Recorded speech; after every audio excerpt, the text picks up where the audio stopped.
thing happened last night. I think I may have gotten a trade back. So I'm going to do my live from the yard and show you what happened. So the skunk up here have been very friendly and protective, and now I may have a trade. So don't be startled when I show you, because it's very simple. I'm going to turn this around, and then we'll get on to the conversation at hand. So what was left on the back porch was a marker for the little one who passed, which is this marker here. An emblem for Thunderbird with Boja present. A question for fish. Would like to trade for fish.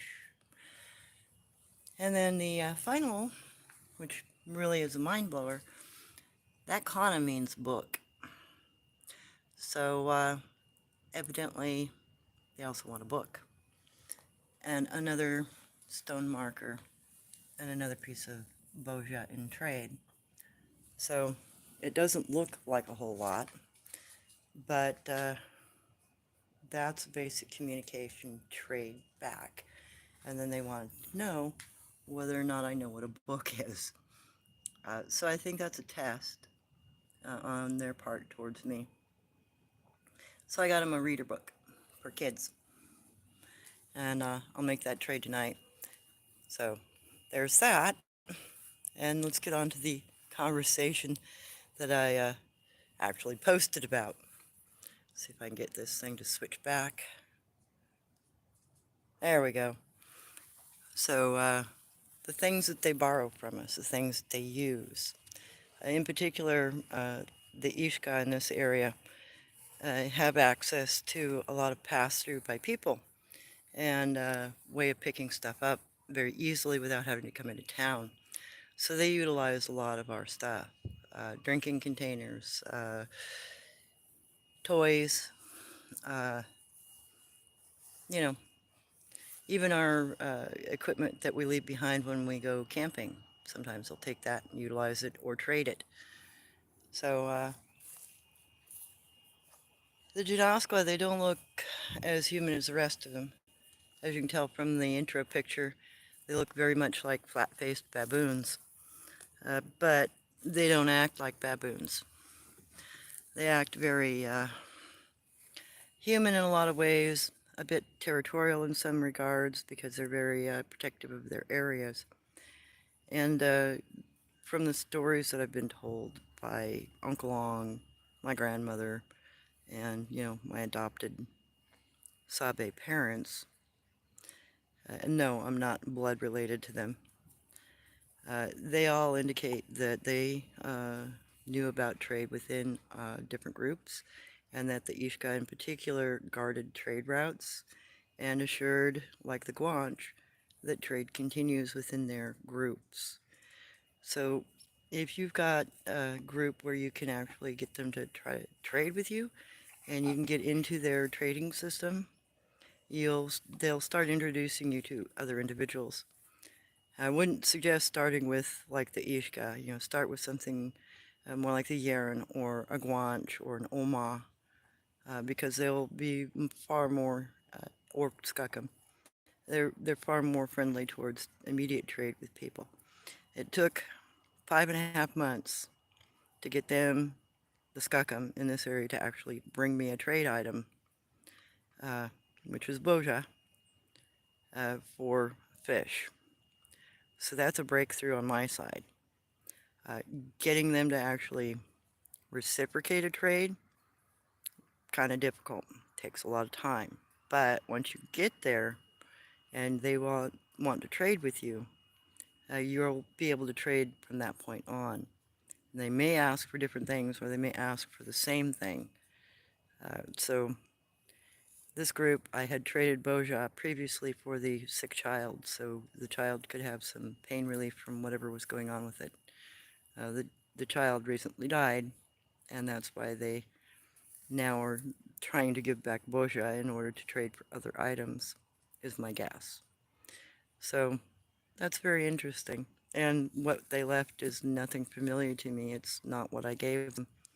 So I'm assuming they got that from somebody else or somewhere else or picked it up out of a container because it's legal in this state. So there are those things to be considered about what they might pick up from behind us and what they might utilize. And I have seen some pretty amazing stuff kept by some of these beings. For instance, the um, the Yaren. Yeah, I'm smoking a cigarette. The Yaren up in the forest here keep items like little boogie boards and flotation devices that are left behind and things like that. And their children, you'll hear them playing in the river. They'll be laughing and splashing. And it sounds just like a bunch of kids in a pool.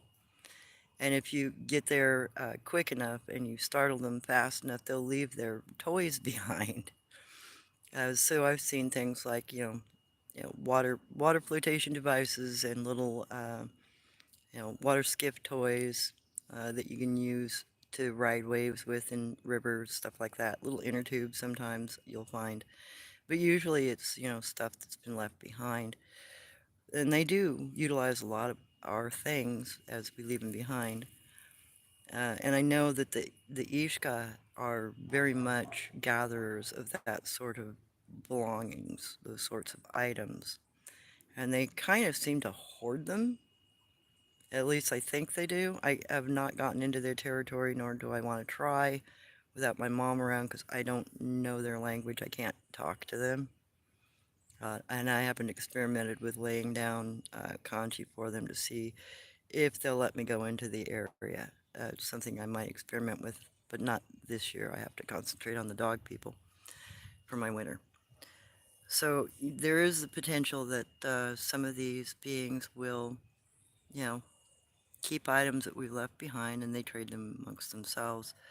I've seen that happen in Washington when I was tracking the Guanche. They would take things off of the beach because they live very near to the beach. So if you left stuff behind, they would take it back to where they slept. And I did find their bed system, and it was full of all kinds of items that were ours, but not in a location where a person would go. And that was interesting. The other thing I found very bizarre about the behavior of that particular group was they would take clothing off the beach that had been left behind, and they would lay them out on the ground in order. A shirt with a pair of pants. And sometimes they'd have them backwards. Like they'd have the back of a shirt and the front pair of pants.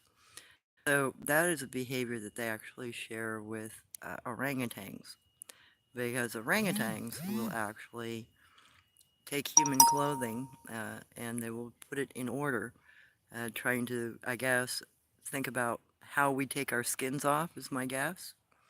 Because that's kind of something that Jen asked me, why I took my skin off. And I told her, no, I'm not taking my skin off, that's my clothing. So in her mind, her clothing is her fur, and she didn't understand that we needed an extra layer to stay warm. So there are things like that, they're mentally a little, um, I would say, curious about the world, but they don't know as much as they could about us, so they're still in a kind of a quandary state of learning about us in some cases, I think. At least that is the impression that I get when I come across bizarre items. And some of the weird items that I found, like up in Washington, was old booze bottles that had plant matter in them, like a little terrarium, kind of, and liquid.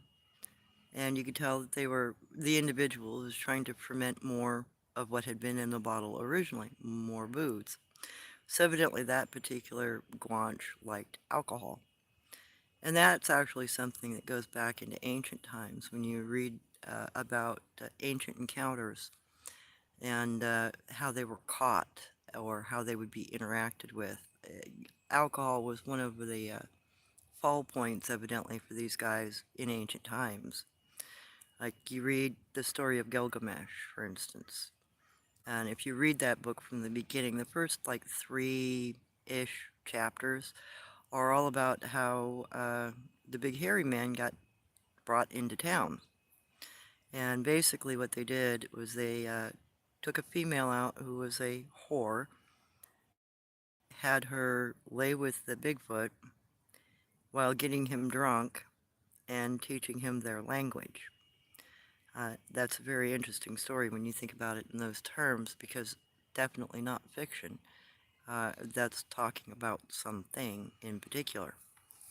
And when you read into Nero and some of the exhibits that he brought into the Colosseum, there's a case of, I think it was just before or after Nero's time, where a Bigfoot had been in the Colosseum as a fighter and was freed, given the wooden sword of freedom. And Nero, he had them on exhibit as part of the games. And there is a home in Spain that belonged to a man who collected animals for the Circus Maximus. And one of the animals that he collected were Bigfoot. So there are accounts in ancient times, and when the ancients speak of them, they tell that they can, learn the same things that we do. They can learn language. They can learn to utilize the same things that we utilize, tools, etc. And there were some reports from ancient Rome that some were even able to teach us a few things, like how to build boats that collapse. That's supposedly where Nero got his designs from. The individual was supposedly a cryptid of some kind. And there are some accounts left in Suetonius that suggest that. But you have to read Latin or you find it in translation and hope that they haven't, mistranslated the information or ignored it.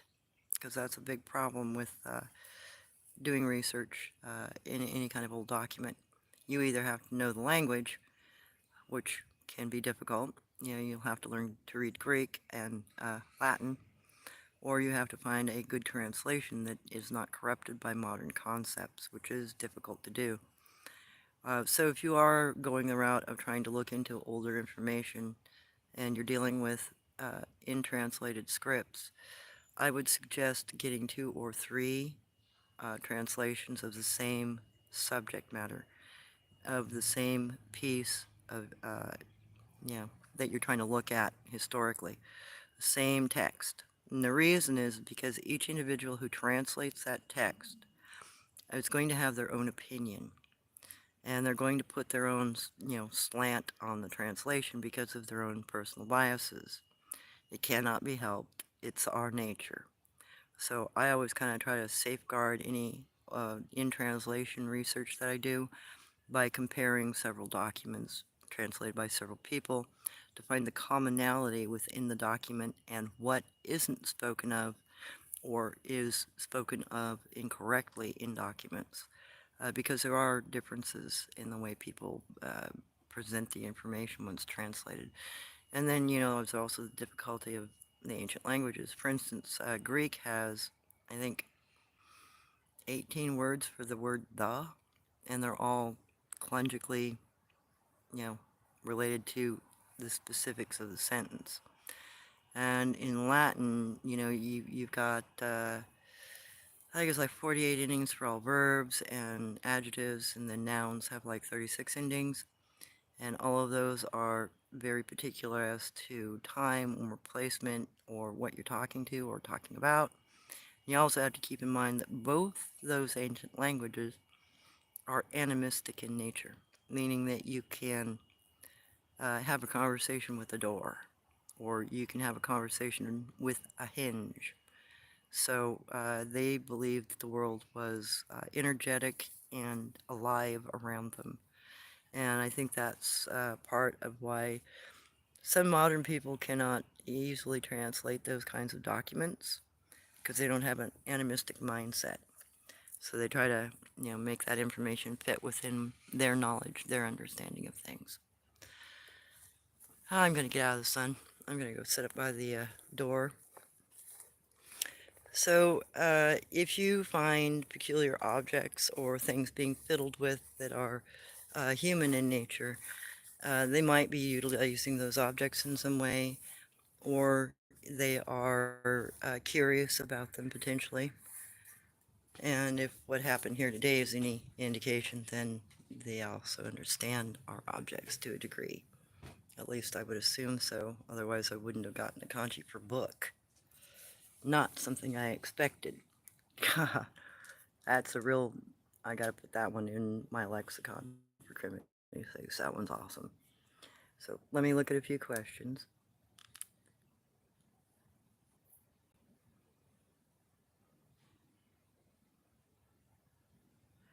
Hey Joe from Ohio. Ohio. How you doing? So some of the objects that I found that they've kept. A lot of stuff that's related to water is kept. So like little toys, water toys, stuff like that. I've even found water wings. So I'm assuming that they're realizing that water wings can be used for their young to keep them from going under. Uh, and then, the little float boards and stuff like that, that's very common. Every once in a while I will find like scuba gear, like diving gear, and it will be, surface stuff. It won't be tanks and things like that.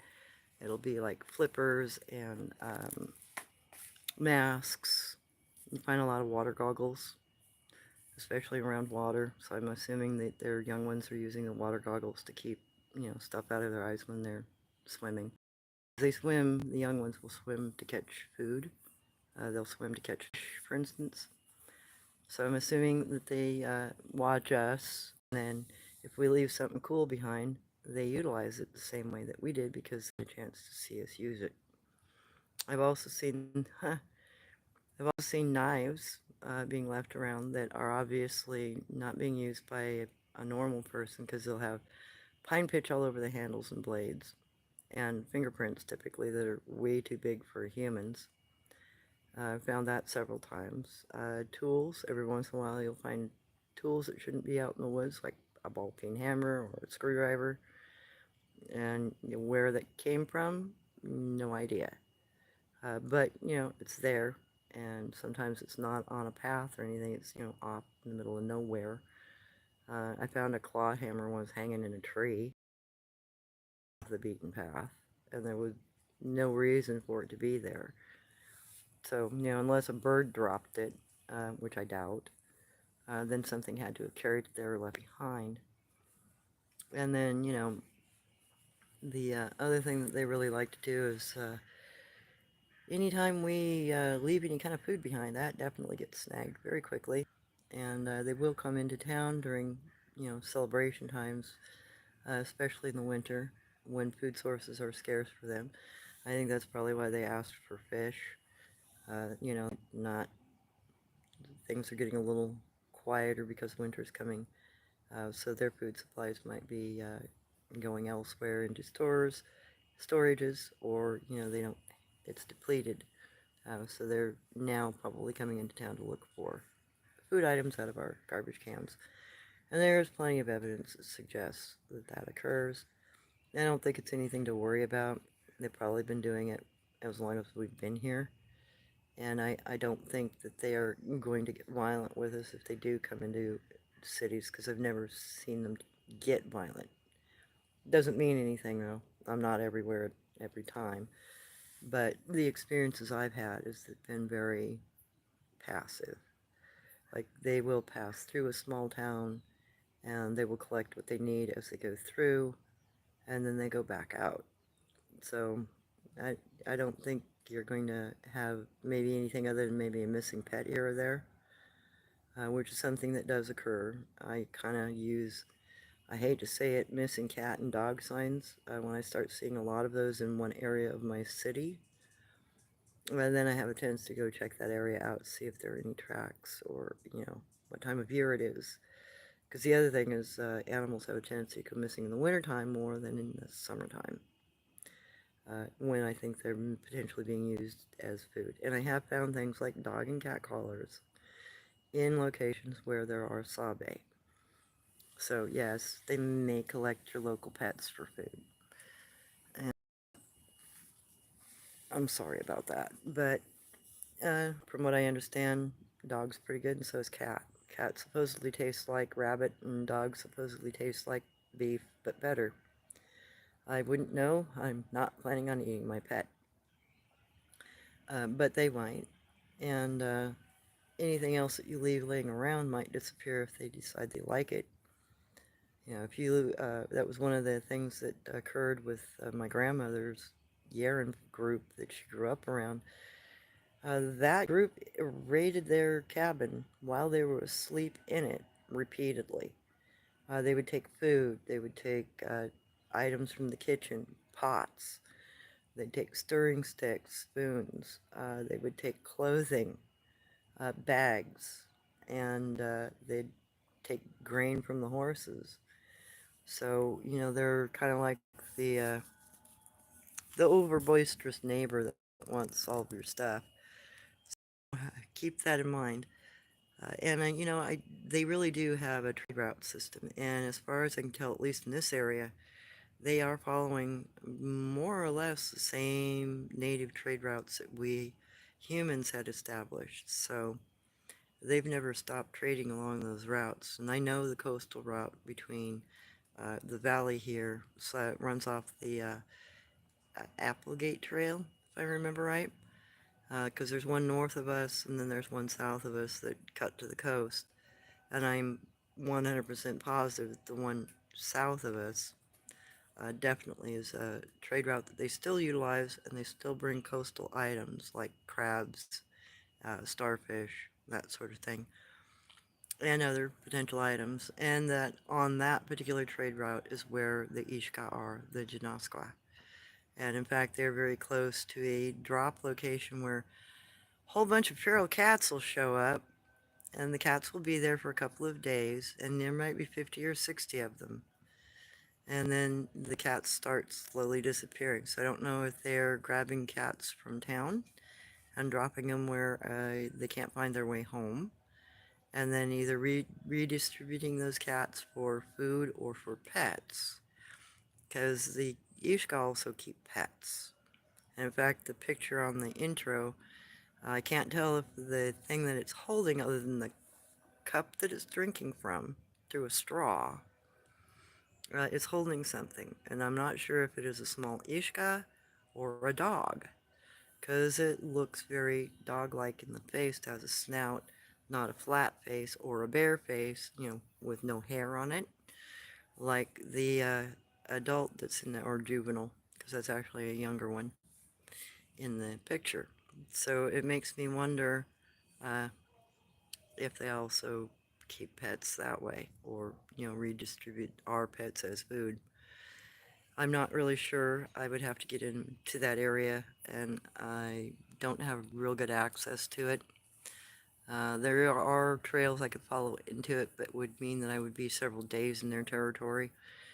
Uh, and I'm not real confident I want to do that. Camping in a ridge line with a bunch of cryptids that I'm not familiar with and they're not familiar with me could lead to some dangerous situations that I don't want to put myself in.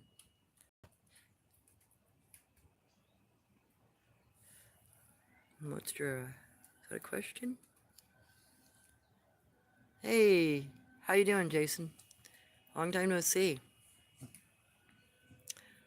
So, something to keep in mind when you're out doing your research, you might find unusual items laying around in your research area that are human items. I've even seen things like sunglasses that were picked up and glasses that were kept. So, I think they utilize a lot of our leftovers, a lot of our left behind stuff. And I know that when I tried trading things like bags with them, I get a really immediate response on the trade, and I usually get an item left for me as payment within hours of the trade. So they prize some things over others. In particular, it seems bags are a prized item, along with kids' toys. Evidently, their young need to be kept occupied, so they use anything that they can to do that. And yeah, I know a lot of you think that no, they probably don't do these sorts of things, but there's lots of evidence to suggest that they do, especially when you get out in the woods and you get down to areas where certain things should not be there. Like, you shouldn't be finding a pair of water wings 50 feet up a tree. It's illogical. No kid's going to climb up there, and no bird is going to carry them up there undamaged and leave them on a stick in a tree. So when you find stuff like that, something else is going on. And it kind of suggests that whatever put those items there had enough care not to puncture them and probably placed them on a stick so that they could be safeguarded against loss. So there are those sorts of things to think about too. Is, what they do with the item once they have it. Do they store it somewhere? Is it somewhere close to where they use it? So I think we really need to consider them as having a more human mentality, especially with some of the things that they habitually trade with each other. They do like certain items. They will utilize them repeatedly, and they will trade some items repeatedly. And if you ask for a trade of something unique, which I have done in the past, I did that with a group of individuals down Cottage Grove Lake because a previous researcher had been in there and had been a little too boisterous with them. I tried to chase some of their young down with a truck, and they didn't appreciate that. They did not like that at all. And in fact, it took them a few months, but they finally led me to the individual's home. So I was able to witness where the guy was, that where he lived, though I did not know where the researcher lived, and witnessed the vehicle that they had described, a white vehicle with lots of lights on it. And I did a little, legwork on him and found out he had a really bad attitude. He would get in arguments with people. He was a drinker, and he would tear things up a lot in areas. When he was attempting to do his research, it was actually kind of a destructive pattern, not a pattern of observation or going in and actually trying to seek them out. He was looking more basically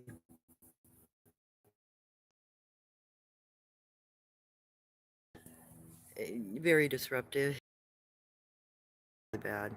And in fact, in the area that he lived, a lot of people didn't really like him, and they tried to avoid him. So keep in mind that you also might have to be dealing with going in after somebody else's bad behavior in an area. And if you do that, there is a good likelihood that they will not be reacting well to you, and they may be a little more defensive about you, which is sad, because that means that our bad behavior is influencing their culture, which is, again, a thing to think about. But, until we bring forward what these beings are and can actually verify what they are, they're just a myth, and people will ignore those sorts of things because they don't have to think about it. So, let me see if you've got a question.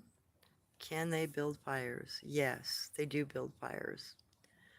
In fact, they will use pitchwood from a pitchwood tree, and they'll light the tree on fire to make the pitch run heavy, and then they'll put the fire out by ripping the bark off of the tree, and you'll be able to find the handholds, the grip points where they pull the bark off, and then you'll find that they will dig into those trees and pull strips of the pitchwood out. They also use phosphoretic rotten trees to build fires with because it's very lightable tinder. Both of those items are more or less waterproof when you carry them around with you, so you can use them even in bad weather to start a fire. And as I said, the Yaren that were around my grandmother, she claimed that they made rudimentary pots out of clay, and that they made a shan style cooking hole, which is, you take a hole straight down to the ground, and then you put a front hole from the other angle. So it's basically an L in the ground. You put your cook pot on top of it, and you feed your fire from below. And it's usually a smokeless fire, and it's easy to maintain. You use small items to keep it warm, and because it's ground, it stays warm longer. So you can, cook a meal, stay warm by it. The ground will be warm, and you can go on after that, and you can either fill the hole in and it disappears and you don't know it's there, or you can reuse that hole until it collapses, because once you've burnt the soil too much, and if it's not high clay, it will collapse, and then you just go dig another L hole and start your cooking process over again.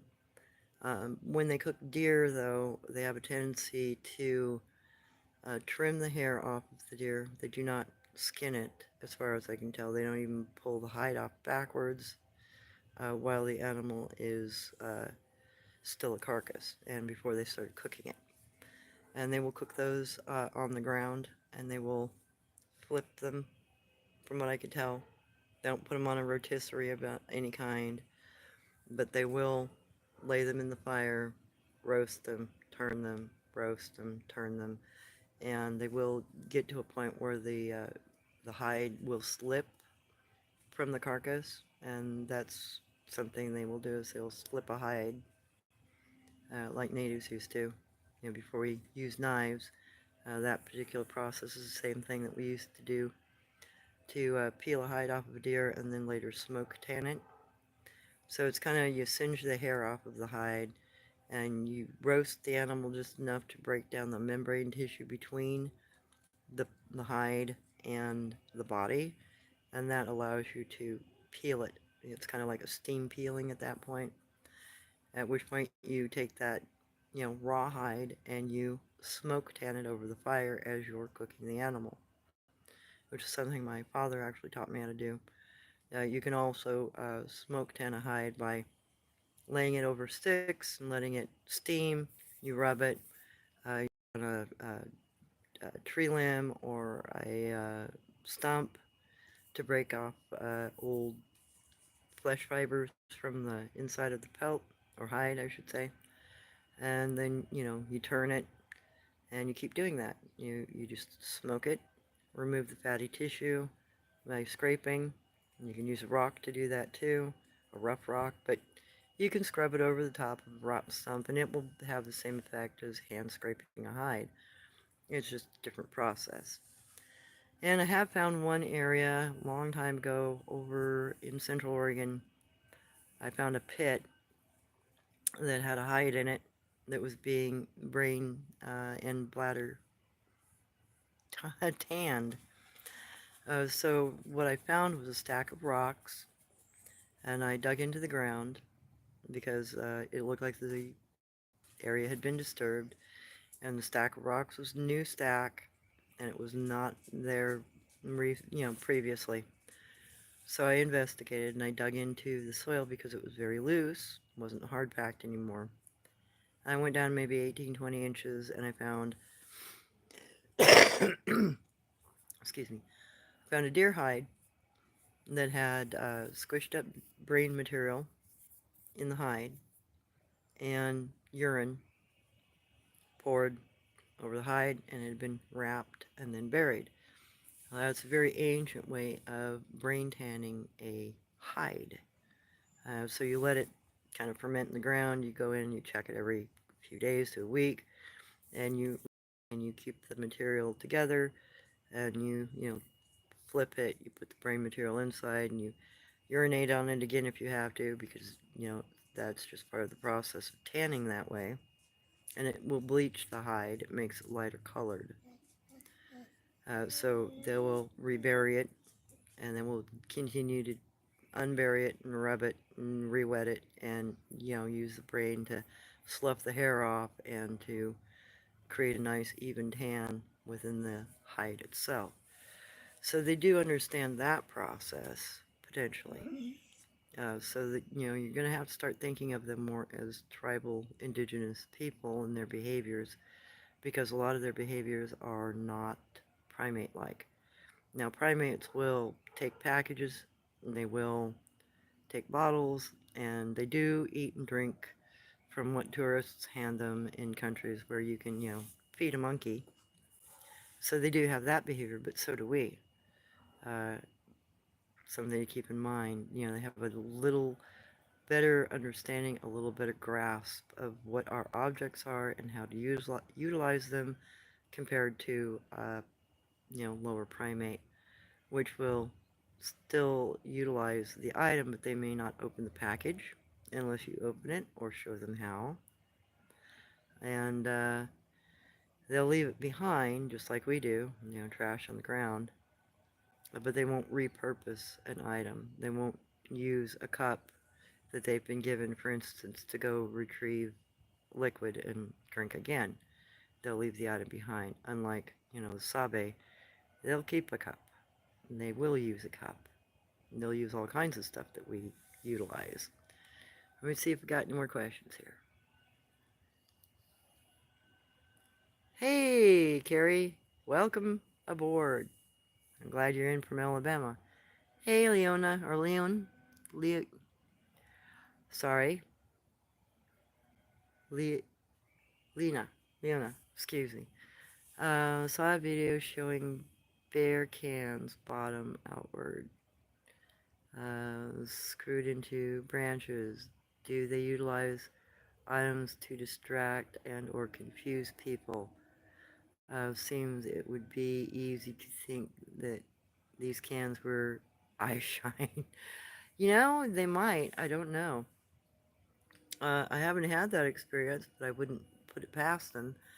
Uh, I know that this is going to be a weird one for you guys to get a grasp on. So, the whole concept of pareidolia. You see something that isn't supposedly what you think it is. These creatures, Sabe, are very familiar with the concept of pareidolia, and they use it. I've noticed some tree markers will be etched into the bark in such a way that it makes an image of something, but you don't notice it because it's not apparent. So there's the aspect that they also hide things in plain sight in a manner that will pass them by and disregard them. So that's a potential as well.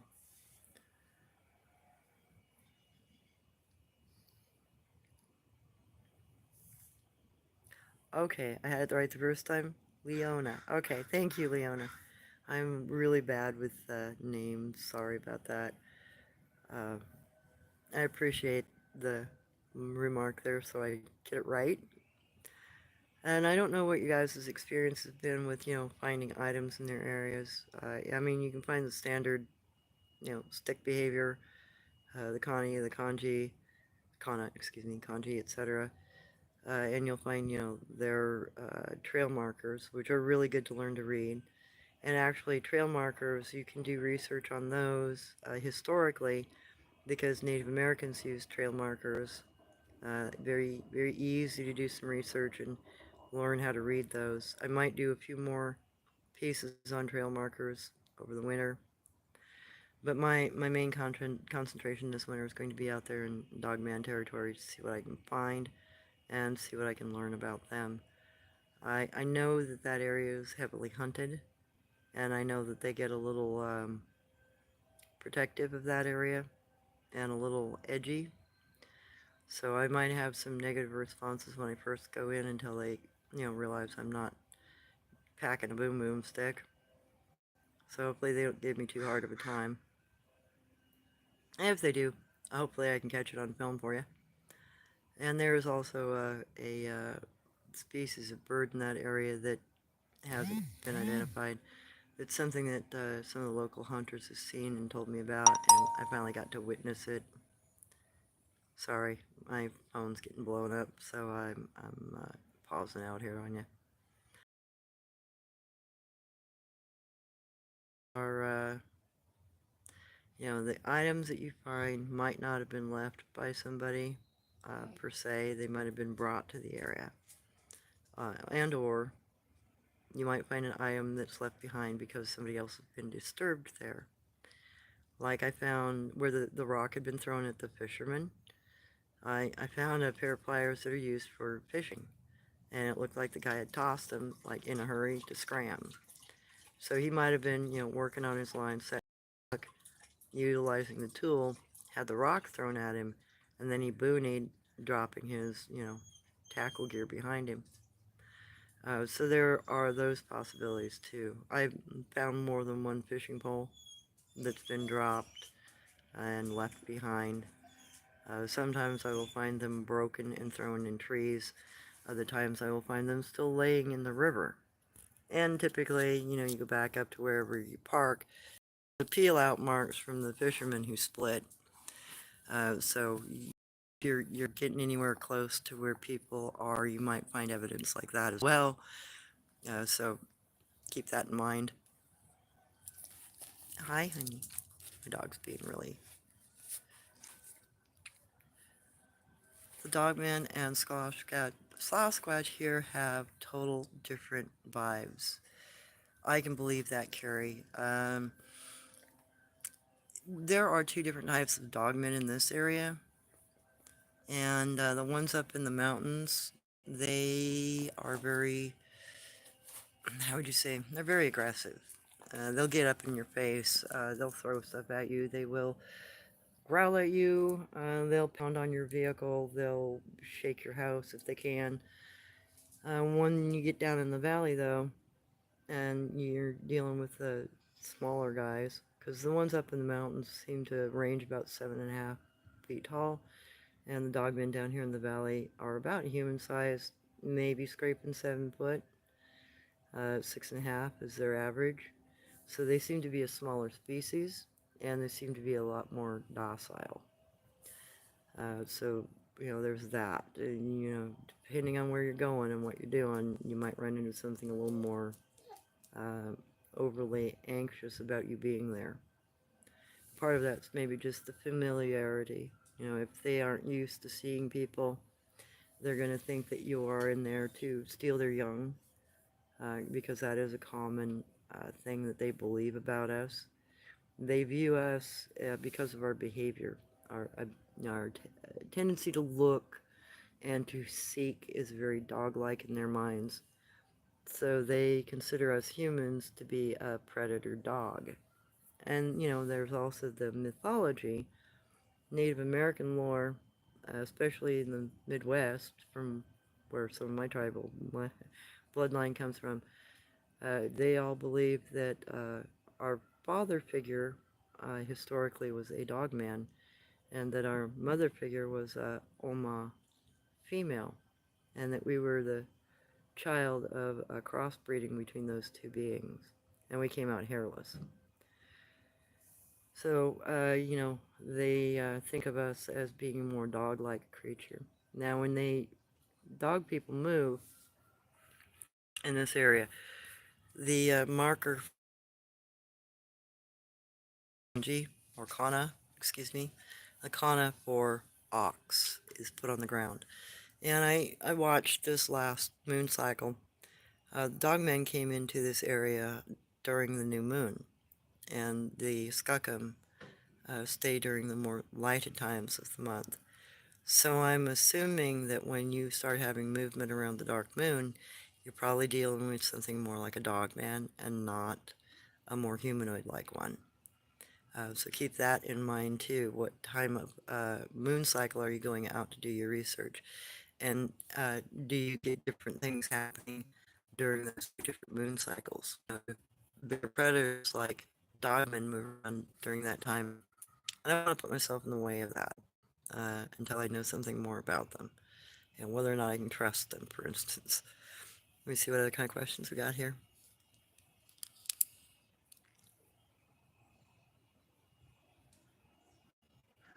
Back east about dogmen. I know that very, very assuredly. Washington County, Alabama, North Alabama, within 20 miles of Bankhead National Forest. Yeah, all of that area, land between the lakes, etc. All in that area. There, it seems like the skunk ape and dog people and everything else, either down south and back east, are far more aggressive than the ones here, at least so far that I've run across. I hear a lot of stories about how violent they can be and potentially dangerous. So that might be because of the amount of population on the East Coast, or maybe it's because of past history on the East Coast. I'm not really sure. I know that when the Indian Removal Act began, they started from the East Coast and pushed westward to kill off everybody and everything that they could. And I know that the less human-looking tribes were, and the giants were the focus of that extermination, along with anybody who tried to protect them or keep knowledge of them. Lots of cemeteries and woods, only one experience with Dogman, and it was absolutely frightening. Yeah, that's a really bizarre thing. There are two cemeteries along this area where I'm at, and the upper cemetery is actually where the Dogman passes down through. I'm assuming it's because it's an uninhabited area and there's plenty of forest to skirt. And between the two cemeteries, there's actually a patch of forest with a fire line break through the middle of it. Really easy way for you to come down out of the hillside and go across maybe 200 yards of open ground and be right back into trees. And then you can booney right across the street on the other side of it and be right in the middle of houses. And keep in mind, these things use hands. Just because you have a gate in your yard doesn't mean that they won't go in your yard and then out your back gate. Because they will, and they have, and they do.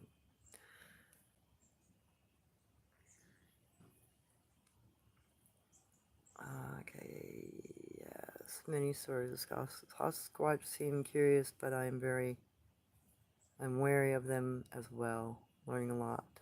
Oh, I'm glad that you're learning a lot from this channel, Carrie. And yes, you do have to be careful of them until they become familiar with you, and then you also have to be careful depending on what you're dealing with. So please refer back to my drawings. They are accurate. They are usually like 21 of those creatures are things I've seen personally, either through being introduced to them, like Uncle Long, or my mom introducing me to some of them. So those drawings are accurate as to what they look like, as are the descriptions, because they're what I've experienced. Excuse me. I found out I'm really allergic to something in my van.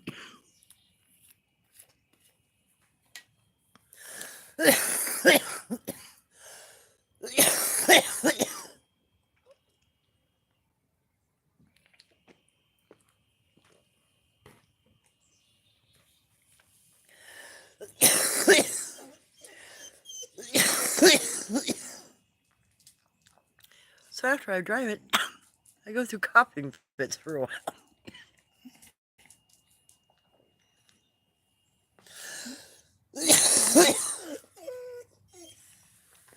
My apologies. No gate, no fence. Surrounded by woods on all sides. Yeah, they'll stop worrying.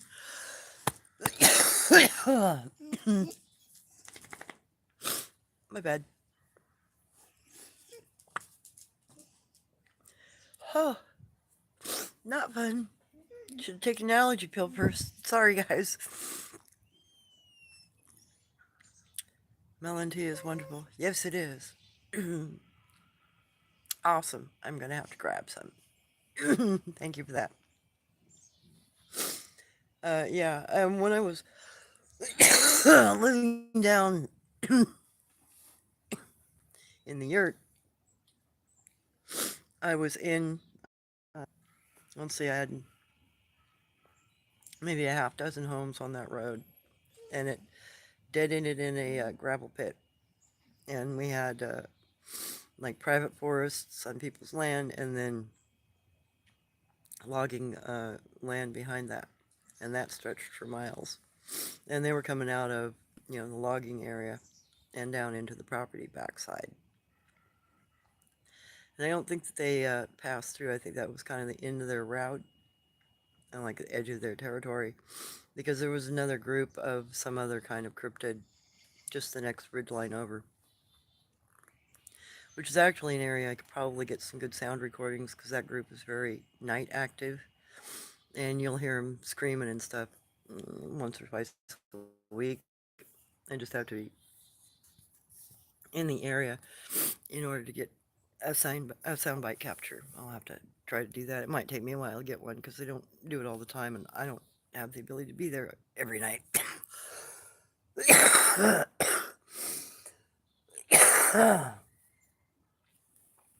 so sorry.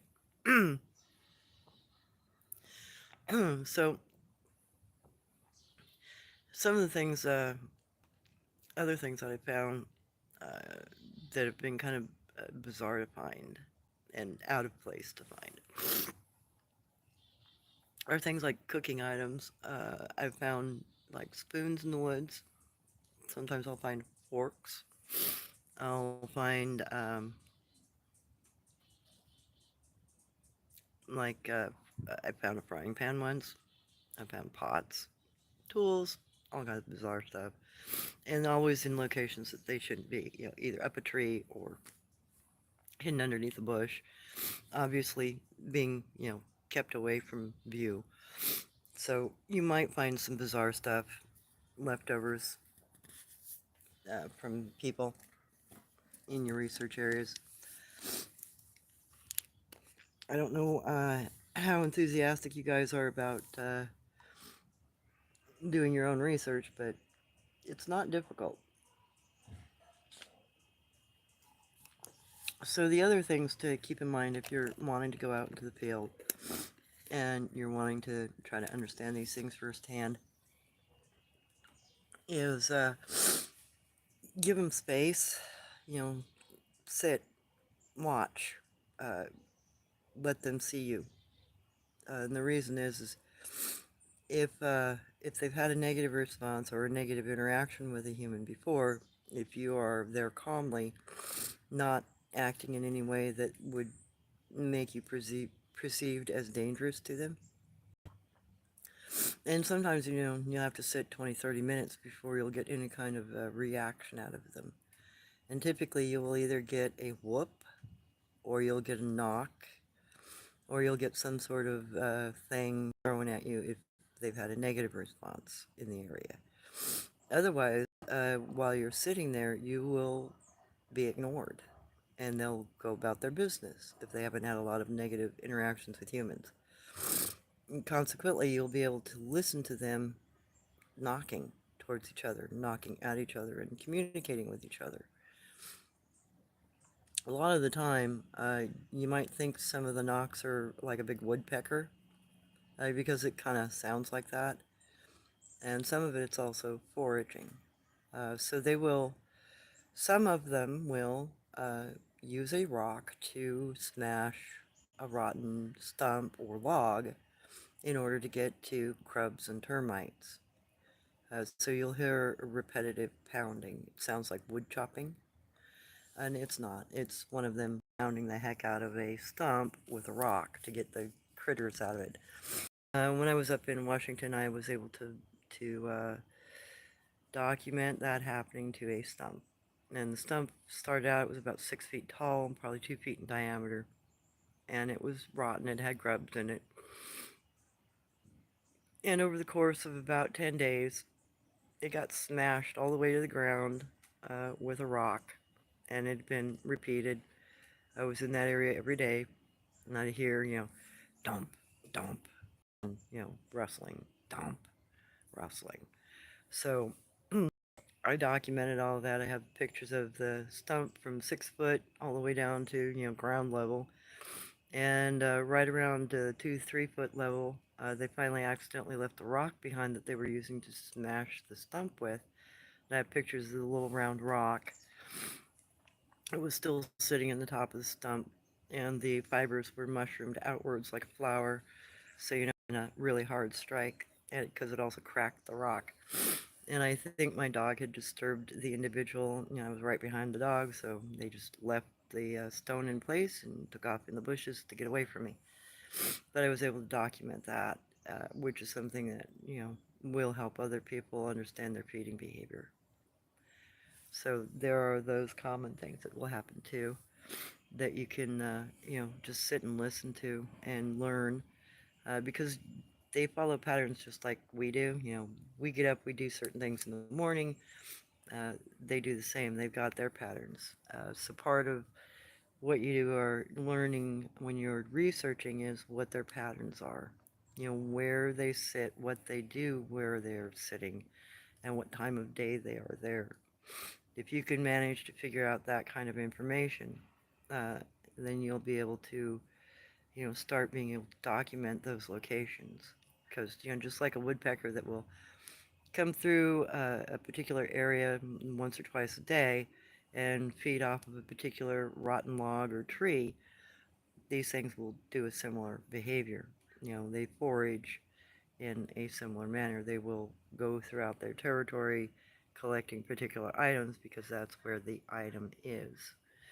So if you can find one of those collection points, it's a lot easier to either get film footage or to be able to document what's around you or what's on the ground. And then, you know, just always watching for those snap sticks, trail markers, kana, and kanji, because I utilize their markers and language a lot in order to track them right to where they live, which is something any researcher can do once you figure out how to utilize that information. Yeah, mullein is very good for that, as is lungwort for any kind of chest congestion. Uh, Bonnie June, California. I live in Sutton. Oh, wow. Okay, Carrie, I want to research so bad, but I am single mom with a young child, and I've been warned not to do it. What is your opinion? Um, you're living within a forested area. If you've had any kind of,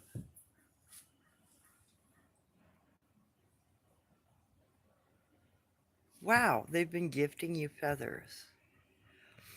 Well, if they're gifting you feathers, I think you're probably dealing with a very humanoid group. Skookum, they like to gift feathers and give uh, little items. Dog, you're rolling on my evidence. Well, at least I got it filmed once. So, I don't know. My mom took me into the woods with her when I was a child, and it was no big deal. The only thing she told me not to do was don't argue with any of the young and don't get yourself into a situation where the young might hate you. But then I was very close to them because of the situation native-wise. You know, we were able to do that sort of thing, some of us.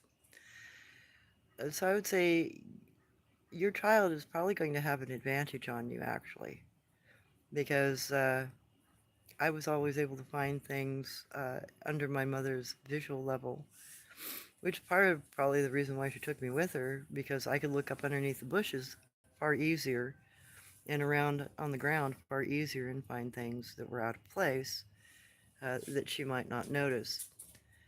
And if you are with a child, they typically, at least the ones I was around as a child, they didn't bother us because I was a child with my mother. And in fact, I was able to get closer to them quicker. I was always the one that, you know, found them.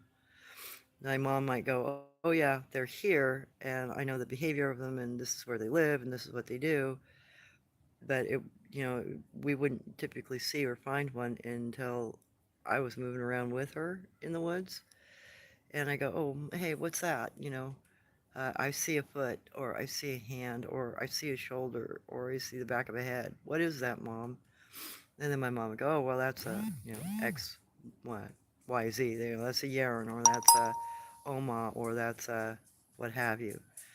So uh, I think taking a child with you might be an advantage visually for you. I'd just say make sure that your child knows that they are in an area where they can potentially be bad for them. Always keep your child in visual sight of you. I do the same thing with my dog. Uh, so I wouldn't worry too much about your child disappearing. I just, make sure that the individuals that you're being friendly with are friendly back. I never had any of them try to grab me when I was a kid, but that doesn't mean anything. It depends on the location, it depends on the behavior of that group. If your feelings are that they are sublime towards you and not, you know, dangerous, I wouldn't consider it a bad thing to be out with your kid in their areas. Mom and I oftentimes took walks all over the woods, and typically we get into some really old growth stuff back in, brambly areas sometimes where you just couldn't go any further. And we never had much of a problem other than, we'd see a cougar or a bear once in a while. But you can scare them away with a bear rattle. You know, those kind of critters will leave if you make too much noise. But, the Skookum and Yaren and Guanch and Oma, they won't leave. They'll just try to interact with you potentially or maybe replicate your sound. I have had that happen. When I was up in Washington, I used to carry my keys on my belt loop so they'd jingle because I was going into areas where there were a lot of bear and cougar. And it was a way of me keeping those things at bay. And then one day, coming along, I've been 3, 4 months going into that area with my dog. I hear a jingle from the woods. And I'm like, there shouldn't be anybody else out here. Why the heck is there jingling in the woods? So I asked the individual Guanch male that had the item to please, let me. The interesting thing was the next time I went in to walk my pup, this little looked like a shoestring cord had been tied with nuts, bolts, and washers in a loop so you could sit there and rattle it back and forth like a bear rattle and make it jingle. And he left it on a branch for me to look at. I took pictures of it and I left it in place. I jingled it, and then next time I was in, it was gone again. And, he'd jingle at me as I was jingling through. So, there are things that you can maybe encourage them to do like that. Maybe leave them a rattle, see if they use it, or carry something with you that rattles, see if they try to replicate the sound. There are ways to get them to start interacting with you, but it's kind of like thinking about how you have to interact with an uncontacted group of people. You have to find something that interests them and that you can either share that interest in some way or they can share the concept of it, like the little rattle. Evidently, it was easy for them to understand that the rattle meant, hey, I'm trying to scare something away, or, let you know I'm in the area. So I think that the reason why the other Sabe made the rattle was to say, hey, I got a rattle too, now you know where I'm at. Because that was actually the individual that I told him he needed to take a bath. He was the one that hit me with infrasound and nearly knocked me out. But after that, a few first months of kind of negative stuff going on, he started getting interested in me and my dog, and started trying to warn, hey, I'm over here. Don't go over here. I'm here. So that you might get interactions like that as well. And again, that's unique tool use.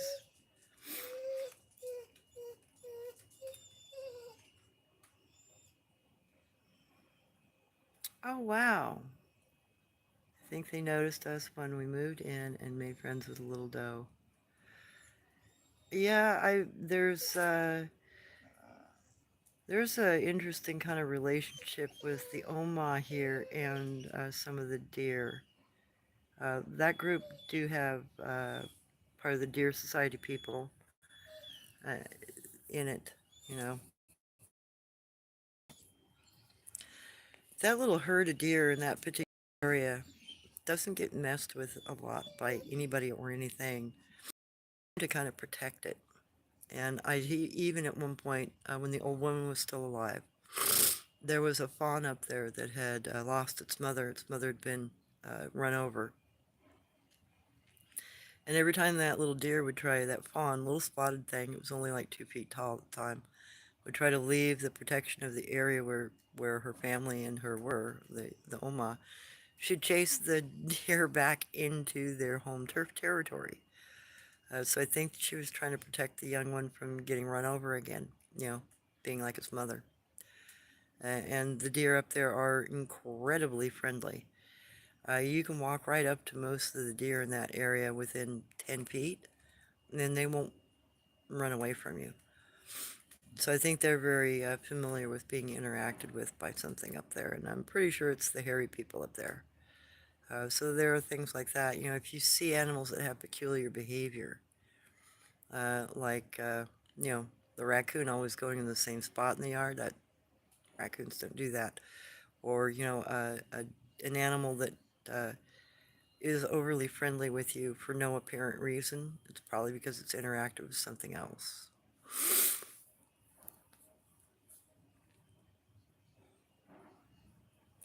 Well, that's good, Carrie, because they do understand language, and a lot of them actually understand English.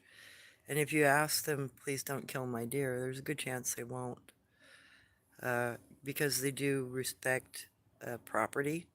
They understand what property is to a degree, it seems.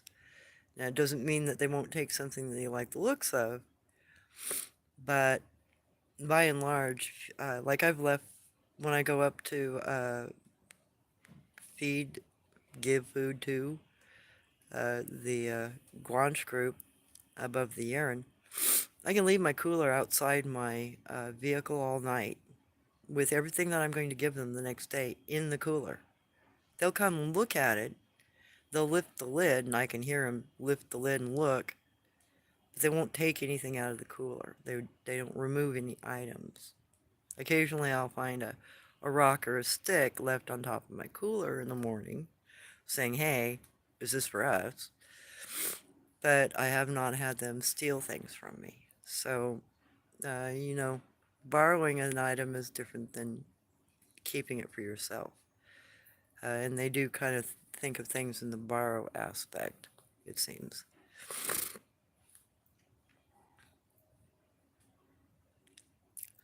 Oh, you speak Choctaw.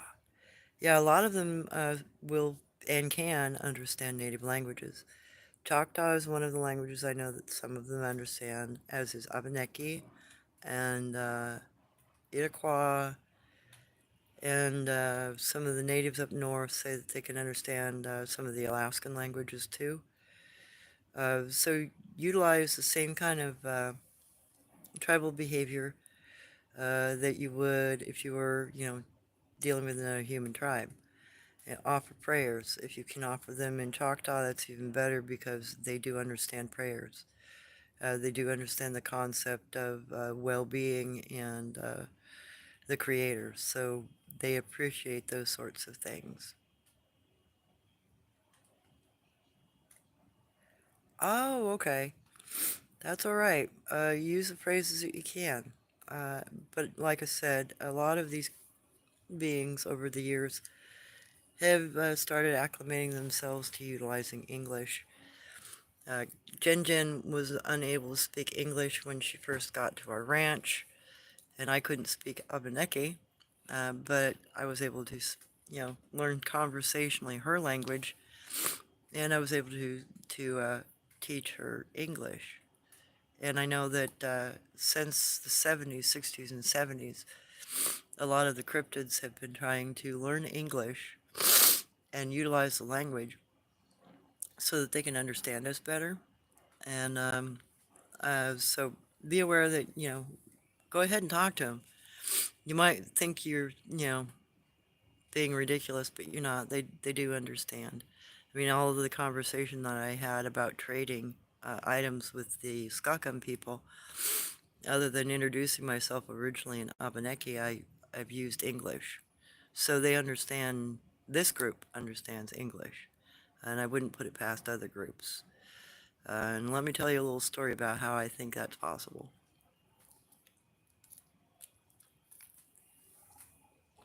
So, one of the young men that came courting Jen Jen was a Skookum youngster. He probably wasn't more than 5 or 6 years of age because he was only about 6.5, maybe 7 feet tall at the most. But he spoke perfect English. And I caught her speaking English to him. It was the first time I heard her speak English to somebody other than me, and it kind of threw me for a loop.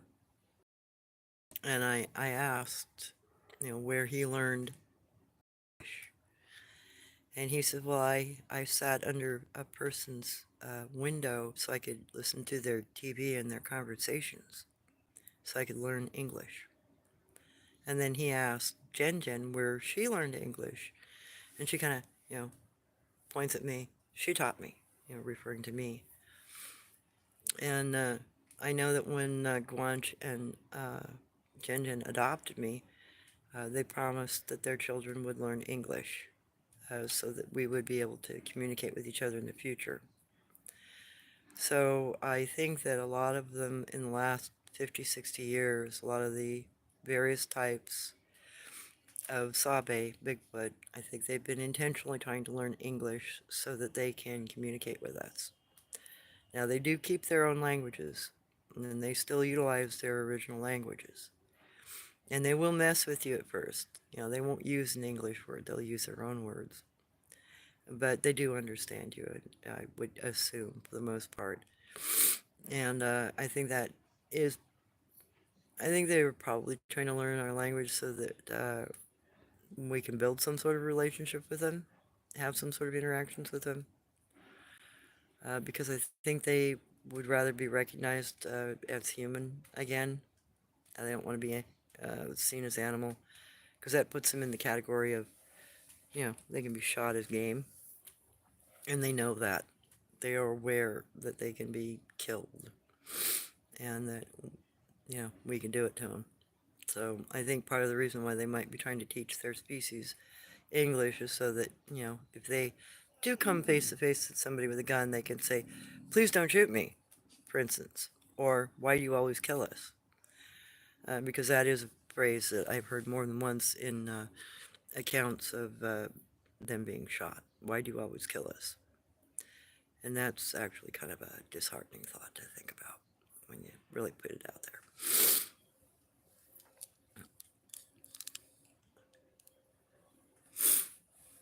Okay. So yeah, if you've got any perception of how to interact with a tribal group, usually tribal groups, you got to find somebody that's willing to communicate with you or trade with you. And that's sort of the same thing that happens with these guys. You find an initial contact individual within that group. You interact with that group, or in this case, up here, I get to interact with a whole group of little ones because they sit in the yard next door at night. It's their babysit location. I just happen to be right close. And if you can figure out where they're at and what they're doing, then you can start establishing a form of communication. And I know that the younger ones are very approachable. And you're going to have to deal with the babysitters because they're always going to be in the area. It's going to be a juvenile or an adult. And they may, tell you to leave if they feel that you're too dangerous to the young ones. Otherwise, they'll let you interact. They will let you befriend their little ones because I think they also think that, we don't understand their language. So they'll let the little ones trade with you to see if you humans, us, can read the language and accurately give them what they're asking for. So, for instance, tonight I'm going to be leaving an ABC's baby book down just to see if they take it. I'm very curious on that because of the kanji over there. It says book. And I'm going to leave fish because they asked for fish. And yeah, I'll take the boja and throw it somewhere. But, If I end up with a reaction in that they take the fish or they take the book, then that's going to be very interesting because, I'm used to trading food with them. And I'm used to trading items with them. This is the first time I've ever had a kanji laid down, though, for a book. And that would totally threw me for a loop. I didn't even know they knew what a book was, let alone how to write the kanji for it, for criminy sakes. So that was a mind blower.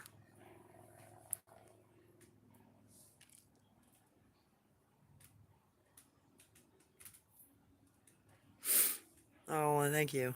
I left tobacco and a seashell and then got told stop gifting them. Ah, did they tell you to stop gifting them? Or was it somebody? Because sometimes, like tobacco is considered a holy thing. So you'd have to go find their medicine person and donate tobacco to their medicine person. Otherwise, you might be considered too out of place, inappropriate. A lot of their behavior also has to do with manners and social manners. Like um, me as a female, I should not attempt to go chase down the males who are hunting, and because that would put me in danger of being molested potentially. But as a female, I can go in next to the young ones with the mothers and have very little resistance because the only thing I might be there for is to steal a child. But if I don't show any aggression towards them, they won't consider me dangerous. They'll move away from me, but they won't, attack or anything. So I think though those kinds of things are things that we need to consider, how internally they think about us and what they think of us is actually kind of an important thing because if they've had negative responses with people, then they will be negative. If you have not presented yourself in any negative way, they'll show you more leniency. And that usually is beneficial because you can then begin to create a relationship of some kind or create a trade with them or some sort of bond, so to speak. A certain level of trust where they're not going to disturb you if you're in there, bogging around in their area. And they will give you more leniency if you make a mistake. They may not shun you, they might actually try to guide you. And that's another thing I've noticed is if you are trying to fit in with them, trying to socialize with them, even, just on the periphery through language, they're usually a lot more forgiving if you make a mistake. And they will correct you. They'll try to help you learn. And, kind of like this little experiment here, I very clearly understand what the marker for fish is, so they left that one for me. The fact that they didn't leave anything next to the kanji for book makes me wonder if they think I don't know what a book is. So that's an interesting concept, actually, when you think about it, because somehow they're familiar with a book. And that would make me wonder, uh, are they messing around with our kids' books? Are they picking up books? Have they learned to read our signs? Can they read books? That I really want to know. Because if they can read books, oh my God, what could we leave in the woods for them? Medical manual? How to save your child from drowning? How to treat a wound? Maybe they can read that stuff. I don't know. Be very interesting to know, though. And or, can you leave them an ABC book and will they learn those alphabet things, that those characters? And Jen, when I was little, I tried to teach her the alphabet once on my slate board, and we got to C, and she looked at me and she said, "I already know." And then she left. She crawled away. She left the slate board behind along with the piece of slate writer. And that always confused me. I already know. Well, what do you already know? I'm trying to teach you the ABCs. It took me a while to figure out, oh, she already knew her ABCs, which is why she said that. So if she already knew her ABCs, and then she was able to recognize what I was writing, what I was having her replicate, A, B, C. If she said she already knew it, then she recognized those characters.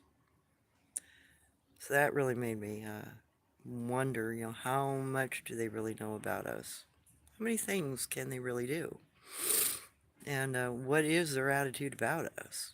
Because, in some areas, they don't really like us. And I think that's because of how we've acted in those areas.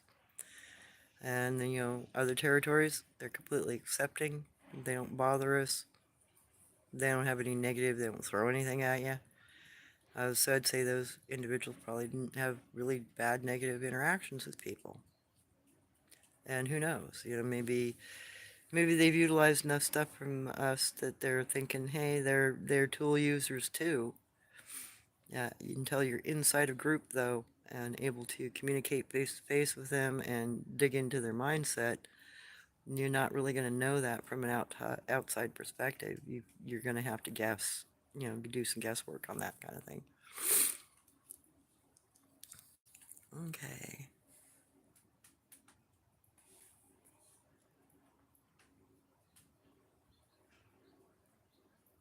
I was told by a medicine woman to give it to them. Yeah, natives will leave tobacco for them, but it's because they utilize tobacco. It's part of their ceremony stuff, as far as I can tell. And I've left tobacco for them in the past, and had it taken. So I'm assuming it's, like an indigenous prayer. It's still tobacco for prayer, is my guess. But because I haven't seen them utilize the tobacco that's been left behind, yeah, I can't be 100% sure on that. It's an assumption. Oh, well, bells. One of the things that was in the cabin that my grandmother grew up in was a nightstand bell. Now, nightstand bells were used at the turn of the century for an individual who was sick in the home. So leave the little bell with a little handle on it. If the individual was sick, couldn't get out of bed and get a meal, and you were outside working, they could ring the bell and you could hear the bell and you come back in, get them a meal or water or help them with whatever they needed help with. So I, my grandmother told stories about the little Yaron that was ginger colored, liked to steal that bell, and he would steal it out of the house and he would ring it and he would go cuckoo with it for a while, playing with it. And he'd take it back to their bed system. So that was another item that they would have to go find and bring home. So bells, like other, rattly devices, they will occasionally grab a bell and utilize them. I've even heard, oh, there was one up in Washington that had a, God, what are they called? The little tin box on a spinner that has a clacker in it. And it used to be a toy that was sold down around like 4th of July when I was a kid. It was something the kids could make a lot of noise with. I heard one of those in the forest, and it was being used as a signal of some kind, and it would move. It wasn't always in the same place that I'd hear that particular little toy go off. So I assumed that they were utilizing that particular toy device, a left behind device, to communicate with in some way, either about people going through their area or maybe communicating towards or with each other via one of our toys. So sometimes you might hear bizarre things. Um, Kazoos, I've heard that. The Yaren up in the Umpqua, they have a lot of toys that are human toys and have the water wings that they store at trees. One of them has a kazoo too, which is very bizarre. You'll hear all the kids laughing and splashing, and then you'll hear this kazoo go off in the middle of it. So, they do play with the things that we leave behind. They do mess around with them and they do figure out what they're used for. It seems anyway. So, keep those sorts of things in mind too. You might hear an odd toy sound or an item that makes noise like a clacker, and you won't know why you're hearing it in the woods. Yeah, well, whatever it's using, it's got to have hands. So it's probably a sabe of some kind messing around with an old toy or something that they have found. So yeah, there's a lot of that goes on, and that's something I don't think a lot of researchers think about or realize as potential. But I've seen too much of it over the years, and heard too many weird things that are just out of place that suggest to me that, yeah, they utilize our items just as much as we do, especially if they find them interesting or useful or a noisemaker. And the kids, they really like our toys a lot, actually.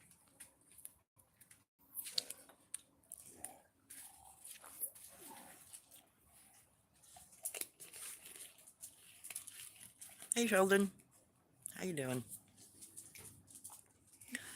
I'm going to switch this back around since the dog's pretty well destroyed everything. I'm going to let you guys have a little bit of a look at the yard and show where I think my young ones came through the yard last night.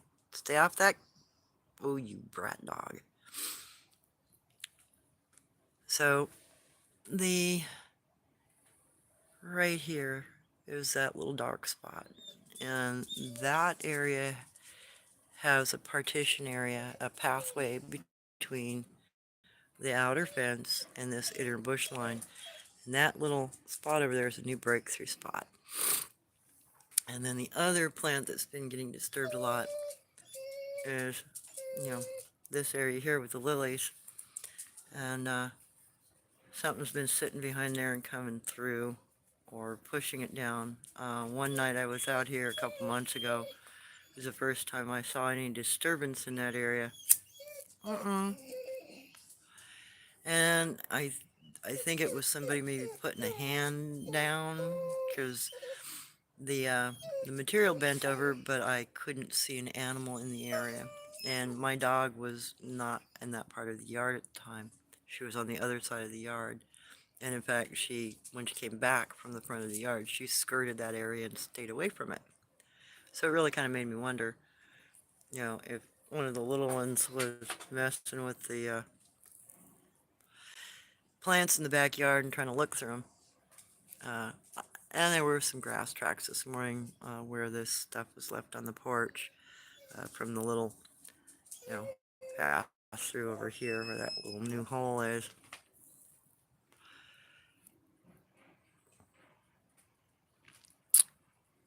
Uh, which new Sabe video are you referring to? Because I don't know, Sheldon. Is it a documentary of some kind? Do you have a title for it? Excuse me. So this yard's got a lot of cover in it, actually. And the other thing that went missing from this yard recently is all of the grapes off of the grapevine. So there's an arbor over here. And last week, every grape on that arbor was completely removed. And there are no grapes on the ground. They're just gone. So that got cleaned out. I'm assuming by the Skookum family.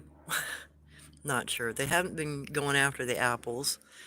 They did go after the grapes. They went after the pears, and they've gone after every plum in the yard.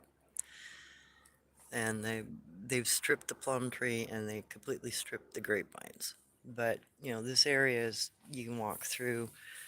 There are plenty of pass-through spots to get in and around and behind and back in before you get over the fence. And there's some disturbance back there that's new. All those, wow, all that's pushed down. That's not new, or that's not normal. Yeah, that's the big flowers. They're all pushed over. They shouldn't be. They were standing up the other day.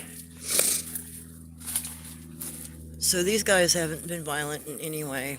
They've been actually just more curious. And then there's that little pass-through hole, brand new one. Oh, and there's a little sit hole. That's the other thing I find in this yard a lot are sit holes where they squat, sit down, wait.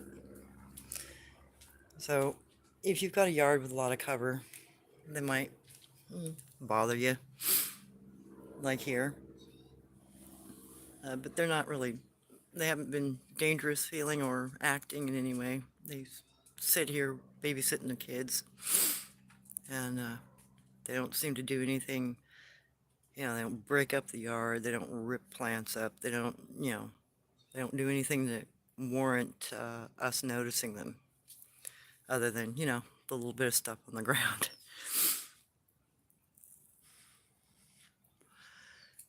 So I hope that kind of information helps clarify some of the things that they might do and that, I've experienced.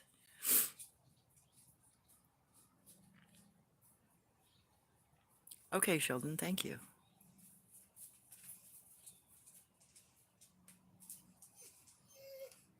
Oh, okay. Cool.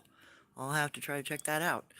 And thank you. You guys have been giving me some really good links for things and some very interesting points of view on stuff, too. Things I hadn't thought about before. And I appreciate that. I'm always interested in learning more because, I only have the lore. I don't really have what other people currently are doing because I never really paid attention to that. I've always just tried to understand what I was taught and how it referenced to different groups and whether or not the information I'd been given was accurate. And so far, it seems like everything that my grandmother and my mother taught me was very accurate. So hopefully I can expand on that and be able to share more information as I'm able to prove, my elder stories. That would be awesome. Uh, it's interesting, some of the work that's going on too currently, like with Dr. Ketchum.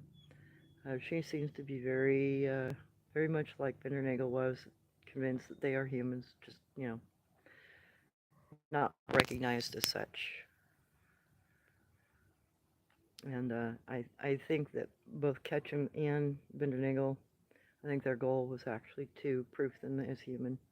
I'm not going to say that that is the case, but it sure seems to be their attitude, or what their attitude is. That these are part of our genetic line potentially. And no, I don't necessarily believe in the whole Lucy theory, simply because it doesn't make a lot of sense to me. I haven't seen any other animals changing shape or losing hair unless they're a sport. I mean, we can create hairless animals by breeding them to have no hair, but we don't become hairless all of a sudden unless you're a sport, and you are born without hair for some reason. So there are those kinds of things to think about too. You know, so I'm at an hour and a half. Do you guys have any questions? And this next week I will be going my stuff out in the Dogman area, and I'll probably walk through some basic stuff like field guides that are going to be useful for you. In fact, I can do some of that now. Audubon societies, field guides, like if you can find a regional field guide for your area that covers both flora and fauna, meaning plants and animals. Really good thing to have a pocket reference, something like that. If you're carrying it in the field, it's good to have. It will allow you to look up a food source if you find an edible plant that's been disturbed, because there'll be a picture in the book and there'll be a description of its uses as well as the fauna side of it. The animals, they will have a picture of the animal, they will tell you what the eye shine of the animal is, and they typically give you an ink print of the animal's footprint. So if you're, trying to learn tracking while trying to track Bigfoot, then a little pocket manual like that is something that's going to be very useful for you to have. I always take a set of binoculars with me, simply because you can't always see immediately the area of where a sound has come from. So if you get knocked out from a ridge line or you get knocked out from a tree, um, I always grab my binocs, take a look at that area, see if I can figure out where they're sitting, or if they're on the ground, or if they're there habitually, because a lot of these sit spots, they use the same sit spot all the time. And it will be relevant to the time of year they're in the area. So if they're foraging in that area, they're going to use a particular sit spot because it gives them the advantage to either view the area in some way, or they're acting as a guard or a individual that warns against intrusion. So it's always those periphery individuals that you'll come across first, and it's those peripheral sit spots that we'll find first. And usually in those areas you'll find a lot of like small game disturbance, digging in the ground, and you'll find a few traps, but typically not. Traps are usually closer to home or in specific foraging territories. So keep in mind you also have to be worried, or, well, not worried, but concerned about traps. Like the dogman trap that I went into could have killed me. If I'd been any slower, I probably would have got spiked a couple of times. Um, and then, you've got the leg spikes to deal with. And when you're tromping through their territories, if you are following their paths, some of the things that I found on their paths suggest that they don't want you there.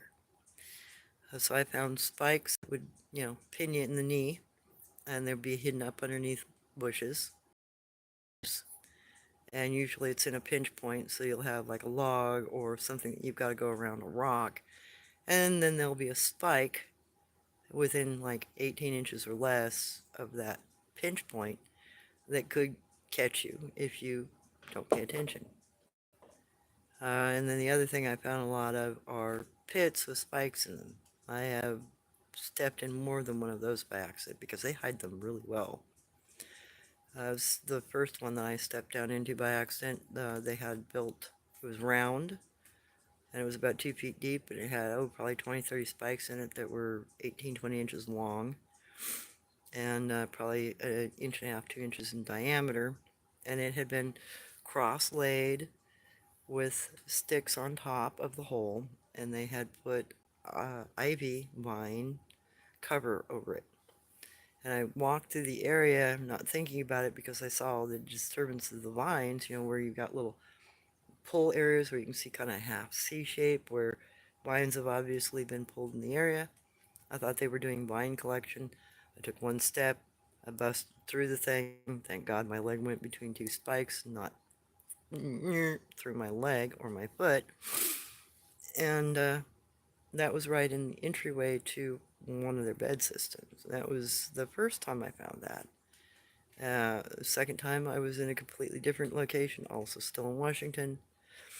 Again, another pit trap, but the second one, I was able to find it before I stepped in it, per se. I snapped the stick and almost lost my footing, but it was under hard-packed ground, what looked like hard-packed ground. And when I took a look at how it was constructed, it was a 2x2 pit, about 2 feet deep, and it had spikes, about 10 of them in it. And they had used sticks and wide-leafed, what was it? It was reeds. So it was lightweight material. It was cattail leaf. So they had used harder sticks and then laid cattail leaves over, and then completely covered the pit with dirt. And they patted it down and made it look like the rest of the ground around it. Yeah, very much like a barbecue. Um, and it was not noticeable as different from the path that I was on. It was the same width, and It was in a step down point, so I had to step over a log to step into this. And if I would have, taken a full step, I would have been in it, but I just, tipped the front of my foot and broke one of the, well, two of the sticks, which is what opened up the pit. Let me see what there. So be careful when you're, on their trails. If you can identify their trails and go down them, be aware you're going to start running into traps, and some of them are pretty nasty. Those are the more innocuous forms of their traps. You'll get into swing branches where they pull a branch back and pin it with cording, and it'll have a trip line. And if it comes around, it'll break your knee. So be careful of that. And then I've also seen some log traps. One where I found the ladder in the hillside, I also ran across a log that was pinned to the top of that hillside with trip line. So if I had gone up that ladder the wrong way, I would have had probably a 400 or 500 pound log come rolling down on me.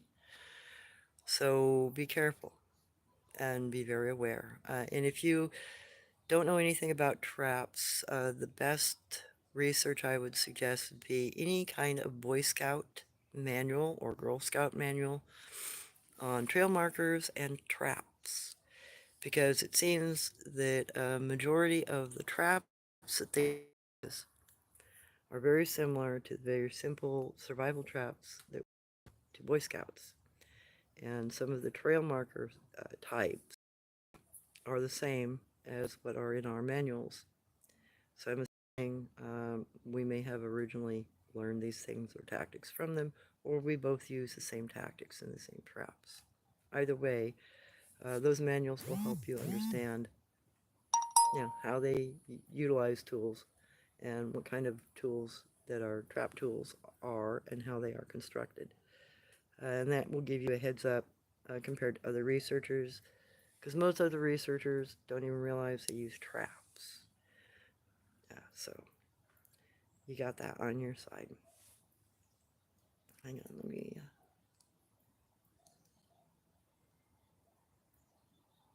Yep, fish traps, little sticks in a circle or a square. Uh, that's very common. I see that here. I also see forms of stone traps in some creeks, what you call a little crawdad hut trap, which is just like a pair of stones that are upright. So you got a little recess point that the crawdad will hide in a stone on top, kind of like a dolmen. So the object of the game is you put this particular trap in an area where crawdad will retreat to, and they will forage and they will go into these little hovels in order to eat. And while they're eating, you pick the top rock up and grab your crawdad. It's a really ancient method of foraging while you're in the creek. So any Sabe that like collecting their food sources from water may potentially build little rudimentary traps like that as well. I know one creek in particular down around Cottage Grove Lake that always has little crawdad traps like that in it. And those are very ancient. Those are something that, maybe Neanderthals or other more ancient people would have utilized. But like I said, I don't really believe in the whole Darwinism thing, because I think there are just more species of us out there. And I think that the Sabe are just more humans with different forms. And I don't think that we, transformed from one thing to another. I think it's more likely that there have been a multitude of humanoid species, and some of them have died out, and some of them have survived. And I think that's what we're looking at. I don't, I don't think that anything else is going in that way.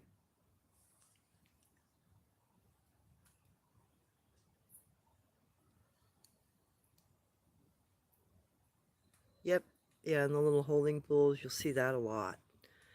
Uh, just about every waterway I've been on in this area, you'll find the little stone circles, for holding fish. It used to be a common thing that you'd do if you were out fishing, 100 years ago, because you didn't always have a bag or something to bring your fish home in immediately, so you'd leave them there in a little holding spot, and you'd gill string them to bring them home. It seems like that is a fishing habit that they utilize and that they still do utilize. The other thing that I've seen is occasionally you'll find not a ring of rocks, but you'll find a slow-moving shoal area that has a steep drop-off where you'll find a sand dig out. And the sand dig out will be probably 3 feet and 4 feet in diameter and about as deep, like a little bathtub almost. And either those are bathing spots or there's some sort of a fish holding spot. I have not been able to figure out which angle those are on, which one it's being used for, but I have seen that along our riverways here for years. Never been able to quite figure out why it's made or what its function is. The only two things I can think of is either it's another form of fish holding spot or maybe it's a spot where they utilize bathing. Maybe for a young one, so the young one doesn't get too far out into the water is my biggest guess on that. Because if you're going to be bathing your child, you don't want your child washing downstream kind of thing. Or, if they're over boisterous and they like to swim, you don't want them swimming away from you while you're trying to get them gusset up, so to speak.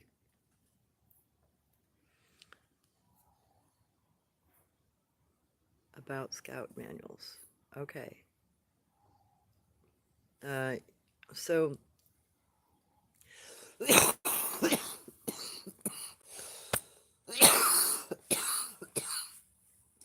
excuse me.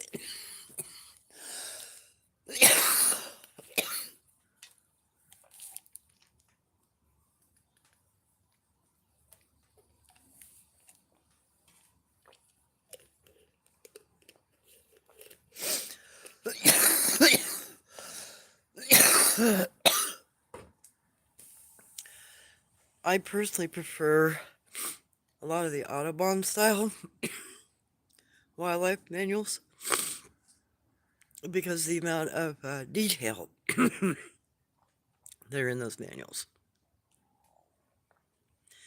You can go to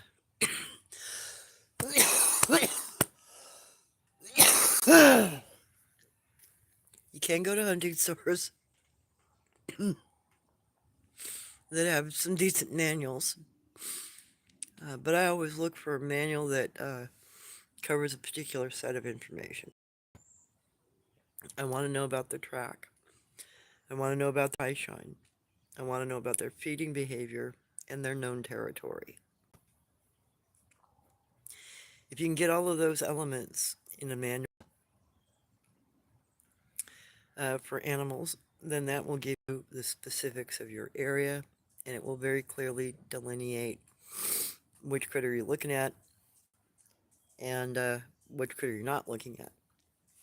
And the reason why I always try to grab a manual that has eye shine reference is because a good portion of animals have eye shine. And you might see them at night and not what they are if you don't know the color of the eye shine because you can't see them at night. For instance, bear. Bear in this area can be yellow, orange, or red. Foxes, too, in this area will have amber, white, or red. It's a red fox, black fox, and white fox.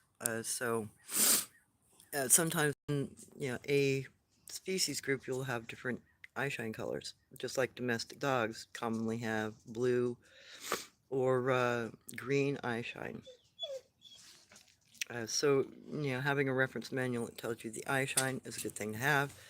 And then when you're dealing with any kind of flora manuals, I prefer a flora manual that gives you the poisonous ratios That's another reason why I like the Autobahns, because they always tell you how deadly something is, and they also tell you about the edible plants and the medicinal plants in your area. So those are good things to have on hand. If you come across a food item or a plant that's disturbed, it will allow you to determine if it's food source or if it's poisonous or why it may have been disturbed. It could be something important. And having a quick reference with a good picture and then, basic description of what part of the plant is useful for medicine or what part of the plant is useful for eating, or what part of the plant is poisonous, because some plants have both aspects. And it's those books are pretty small to carry with you. Like there's one here for the Pacific Northwest. It's a flora fauna manual, and it's about the size of a woman's pocketbook, so you can throw it in your backpack. It's not going to be a lot of weight. Gives you some basic information in the field. And that particular manual happens to have waterproof pages because they're plasticized. It's another thing I look for, because if you're out in the field and all of a sudden it starts raining and you got to look in your manual, if you don't have an umbrella, you're going to have soggy pages. So Audubon's usually produces theirs with coatings, so your pages don't get goofed in the rain. They're a little more expensive, but they're well worth it. Well worth it. So I always try to find a manual that gives you a complete set of information and accurate. It's got to be accurate information, because if it isn't accurate information, it's not going to help you. It'll only misguide you. And that's one of the things I've noticed about internet. I was going to do a piece on eyeshine, animal eyeshine, and Sabe eyeshine. And a lot of the information online has become so generalized now. When it comes down to the particulars, I've got to go get a real book. I'm going to have to hit the university's biological library up so that I can get some decent information for you to, educate you with. And the other is that some of it is just completely inaccurate, like the wrong eyeshine color for the animal. That's not going to help you, because if you don't realize that amber eyeshine is for a raccoon, you're looking at it and you don't know what it is. You could think it's another animal. Same can be said for the sabe. If you don't know that the gugway have amber eyeshine, you're going to think that you're looking at something else and not something that's potentially dangerous to you. Especially if there's a bear in the area and the bear happen to have amber eyeshine, you could get that confused very quickly, and that could be very dangerous. So, there is no Bigfoot in their eyeshine, but you can mitigate some of that kind of confusion out by educating yourself of the bigger predators in the area and what their eyeshine is. And, what your razors are. Deer have white eyeshine. Cougar can have white, yellow, or other colors depending on their diet. Bobcats, they have yellow. So it just depends on the critter and sometimes their diet. And then, you know, what part of the family line they are. Because, like all of your rodents are going to have white eyeshine. Because they're all ground dwellers. Um, they never really develop any color in their eyes. So things like that to keep in mind. Um,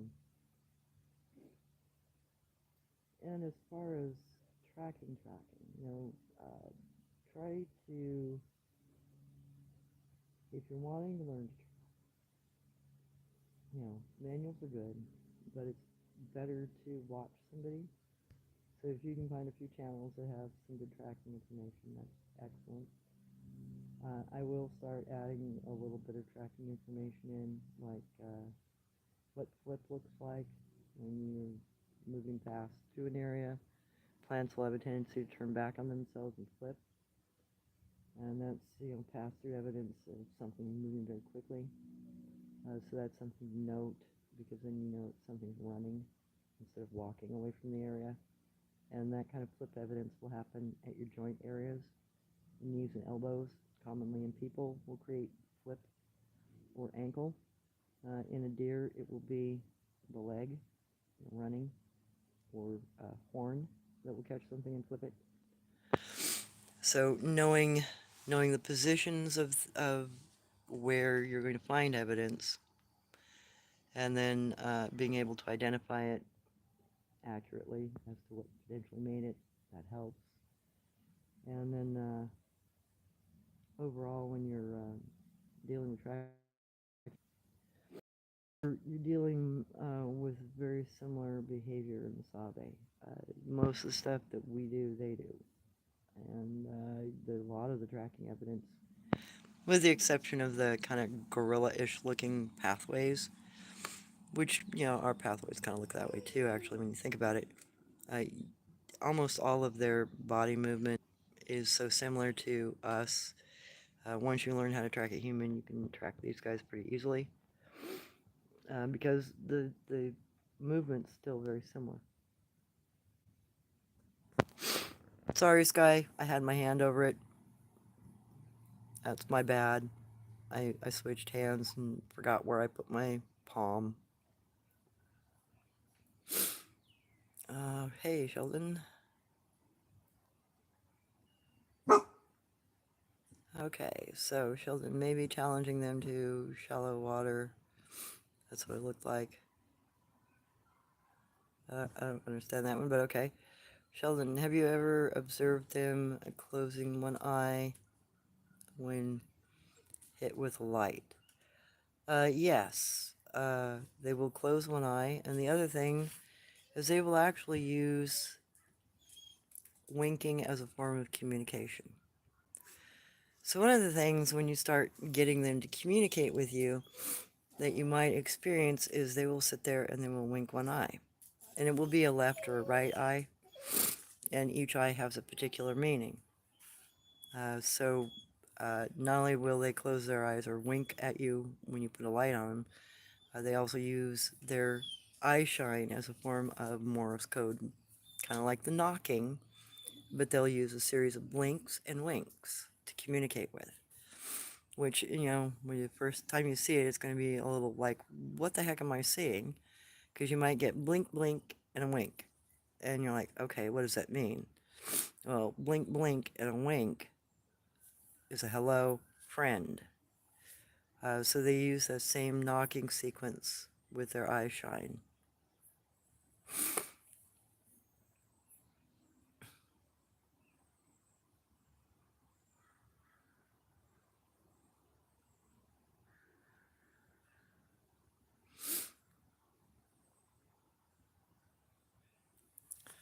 Oh, I use my middle name, Awisa, as my tracker name. And I do that because Grandma Awisa was my namesake, and she was the woman that started this preservation of the lore, to make sure that our family at least kept it. So I use her name in this circumstance as a reverence towards.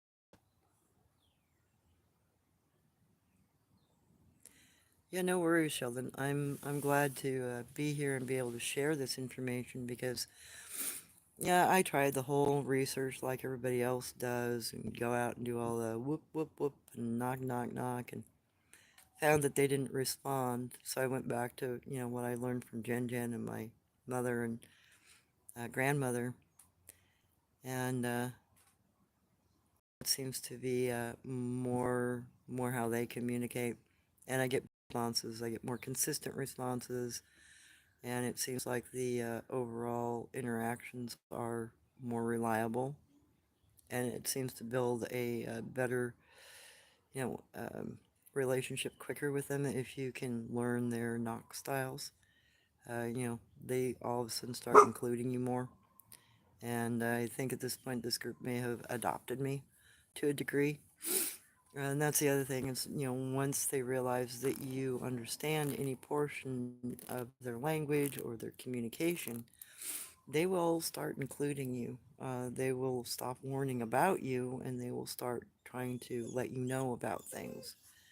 They will tap tap, meaning friend. Mind you, two snaps is also the Sioux Indian way hand sign, hand talking. Two snaps means dog. So keep that in mind. The two snaps in the Sioux Indian hand talking actually is a remembrance of our father's species, dog. Also, a funny thing, the only word in the world that we do not know where it comes from is the word dog. It's in multiple languages around the world, but there is no origin point for it. And I'm guessing the reason why there is no origin point from it for it is because it's so far back. My guess is that probably the word dog goes back to, very ancient times, and we may have lost the language root that it comes from. I don't even know if the people that maybe originally used the word are, in existence anymore. It could also be, a word from a lost language due to die out. Because we've gone through a bunch of different, upheavals on our planet throughout history, and at times we have lost upwards of 94% of everything on the planet, plant, animal, fish, etc. So there's a potential for a lot of things just not being there anymore. And that would potentially include other humanoid species along with their language and habits. So, maybe the reason why we don't know where the word dog comes from is because it came from a species that no longer exists, but we still use the word, and the word is carried forward. I don't know, but it's a possibility. Yep, God spelled backwards is dog. What a dyslexic does, they lay around at night wondering if there really is a dog. Bad joke. But yeah, it's always kind of been interesting to me that yes, the word dog actually spells out God when you spell it backwards. It really is kind of a curious thing. And I've had plenty of friends who joke about, well, God is a dog, y'all just don't know it. And jokes aside, it is interesting though. The one word we cannot find a root to also spells God. So that to me is very interesting, simply because it doesn't normally happen in any language, where you get a word that means two things and such a simple spelling. You can't do that with most words, but you can with that one. So it's an anagram, I guess, of kind. Interesting nonetheless. So if you got any more questions, I'm sitting at the 2 hour mark, and unless you want me to continue to yammer, I will probably go get some food. And again, next week I'll be going in after the 8th. And if I can, if there is any area in which I can actually, broadcast with my phone in that Dogman territory, I think the rest of my lives will be done in the research area while I'm doing my research. If I can do that and not get too, pinned down by trying to carry around my phone to show y'all how to do that. Oh, the spelling for it is Owyssa, Owyssa.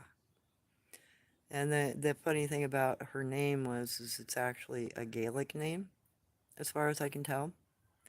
And the closest Native American name is Ohysa with an H, not the same spelling. And doesn't have the same meaning either. Her name meant bluebird, but Ohysa means warrior, or great warrior.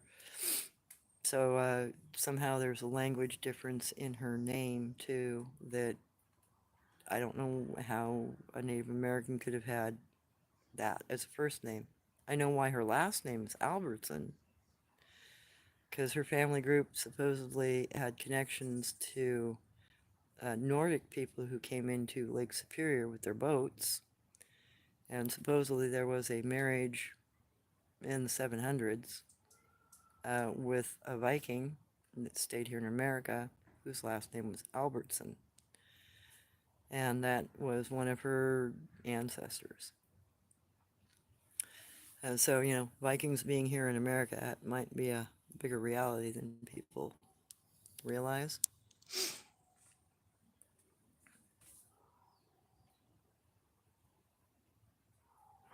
Oh, Little Bluebird Woman, that's an excellent name.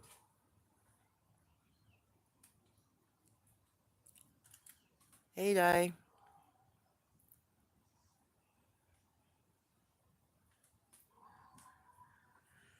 I'm glad that you guys are able to get some understanding about these, cryptids. And I'm happy to share it because I don't want the knowledge lost. I want it preserved. And the reason why I want it preserved is, you know, we've kept these bits and pieces of knowledge about the Sabi alive for 5 generations within our family. And because I have no one to hand it off to, no one to teach it to, it can't be hidden anymore. It has to be revealed. And, I'll take my chances with whoever wants to call me crazy or, whatever, because, well, I feel that it's important that this knowledge is preserved because it's just too relevant and too useful and potentially can explain a few things or at least give us avenues to search in that might help us explain things better. And, once it's out there on the internet, it's never going to go away. It can only be buried or removed, but somebody's going to have a copy. And besides, I know it might not happen in my lifetime or what's left of it. But if these things are ever discovered and talked about openly, I'm pretty sure I'm not going to be wrong on what I'm saying. Because, I've had to prove this stuff to myself repeatedly. And every time I think I can outmatch what my grandmother's knowledge was, I get a lesson every time. So, with that in mind, I think it's very important that this is shared because, this is stuff that's been 30,000 years in some cases in the family line. So that's more than even modern biology and science can confirm yet until, recently starting to find some of our native campgrounds and whatnot. And I'm glad you're here to learn. I hope I'm being a good guide, and I'm hoping I'm given enough information that it makes sense.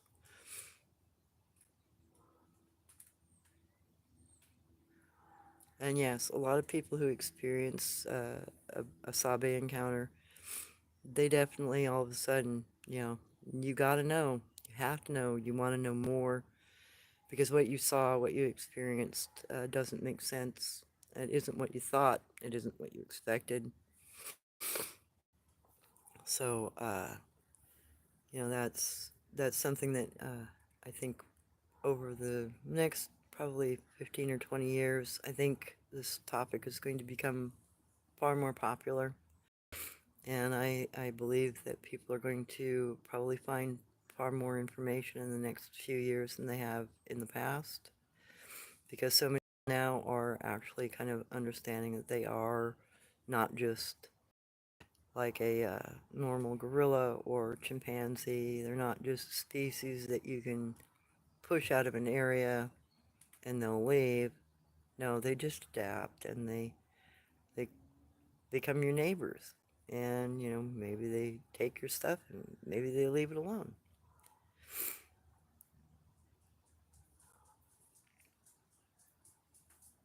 Wow, that's a long commitment, Sky, since 94. Right on. Yeah, and that's the other is, people who are interested in this topic, you don't stop having an interest. It's a powerful thing. Um, and it's actually, kind of exciting to go out and try to learn what they do and how they do it and why they do it. Because it gives you sometimes a perspective on your own human nature. You'll think about it. So, would I have done this if I were surviving in the wild? Would I have put this log here like this, or would I have built this structure this way for a purpose? It puts you in that perspective of how did we survive without, before we learned to build things, before we learned to use a whole lot of tools, before we learned to make things that would be like a cart, etc. How did we live before that? And these people have never stopped living that way. They are still living in a very primal way. And that, again, doesn't suggest to me that they are solely animals any more than we are solely animals. They have reason. They have the ability to conceptualize. You have to have that ability to nap a tool And the fact that Dogman's tools are napped with such precise spiral fractures. There isn't any other species in history that I know of that does that. And, that in itself is a very particular type of napping. And all of their tools so far that I found are either in granite, basalt, and I was told of an area where they make tools out of even harder material than that. So these people are very, very strong, too. I mean, you got 1,000 pounds as your weight. What's your muscle strength going to be? Can you lift your own weight? Can you lift 1,000 pounds with one hand? Because these guys potentially can. Now that gives you a lot of strength to work a rock with. And then we're in almost over to the or there are supposed to be all made out of diorite. Well, diorite is the hardest material other than diamond on the planet. And to have enough strike force to break diorite by hand, I don't even know how many thousands of pounds of pressure that takes, but it's got to take a lot because diorite's tough material.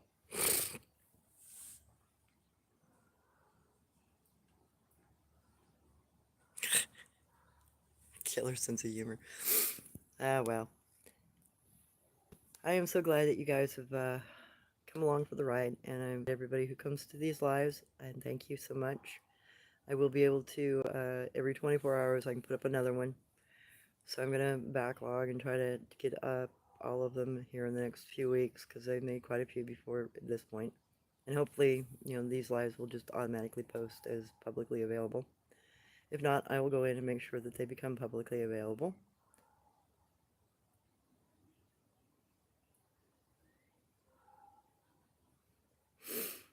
Oh yeah, they don't forget you. If you've been in their territory, they don't forget you.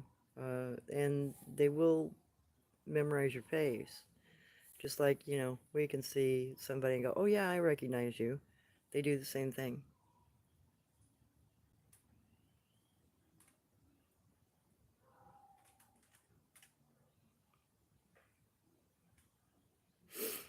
They can climb a mountain faster than we would fall down a mountain. Yeah. Well, they can, Bigfoot can run at approximately 50 miles an hour. I clocked one doing that. When it was showing me where the other researcher's home was, one of the individuals ran alongside of my vehicle for a couple of 100 yards.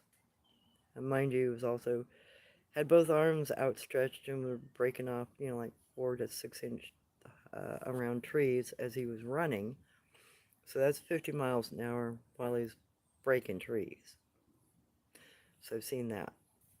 And that's a wild thing to see, let me tell you. I didn't expect to just watch trees go over like they were toothpicks.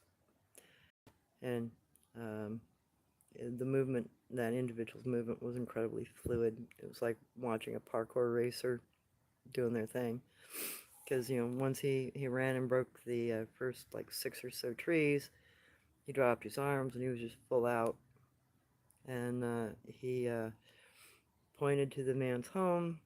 And as soon as he was, noticed that I had seen, him accurately telling me where the individual's home was, he flipped over a log, sat right down, like nothing frickin' happened. And all of those movements, from the tree break to the running to the pointing and flipping over the log and sitting, was all like one smooth action. It didn't look like there was any kind of break in his movement. There were no pauses other than the pause and point. Everything was so fluid in that individual's movement. I almost missed what he was pointing at because I was so fascinated by looking at what he was doing, how he was moving. And he wasn't small, he was 10 foot tall. He was an older individual, he was gray, and he was a Gugway, or not Gugway, a Guanche. So he looked like a gorilla. But his movements were nothing like a gorilla. They were far superior to even most human movements. It's so fluid, it was like watching water run. It was so weird. Because I'd never seen Jan run. I never got to see my father run. And that was the first individual I got to see actually close up running, other than a dog man, which are also very fluid. But Bigfoot, they are really fluid. Like I said, they move like a parkour runner. And I used to do parkour, so I'm used to jumping off a building and rolling across the ground, or squeezing between things in order to get up onto something, or running a friend's body to get on top of a roof. Uh, at least when I was in physical condition and could do that, I did stuff like that. So I'm very familiar with the movement and that, and I used to skateboard and stuff too when I was younger. So all of that really in tune, fluid movement they got, and it's totally amazing to see, because it's just, you don't expect the fluidity out of a being that big. It's amazing to see. It's totally amazing to see.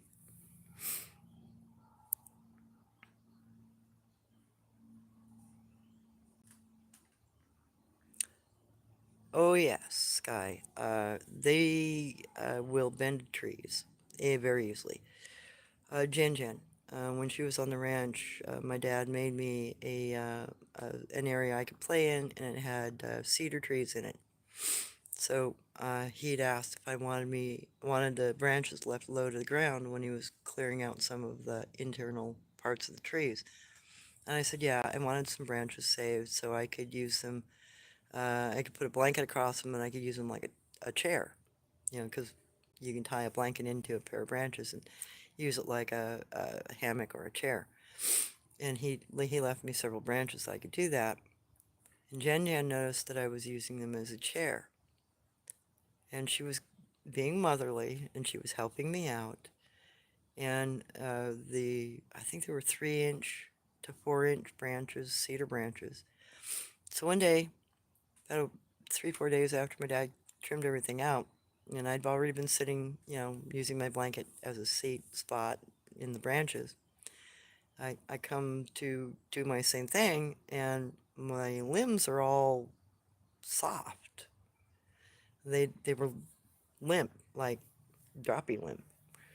And I took a good look at him, and what Jen Jen had done is she had wrung, like you do, wring out a wash rag.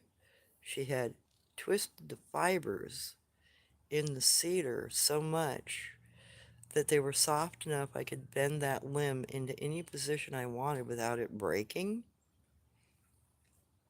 And then you just let it set and it will regrow.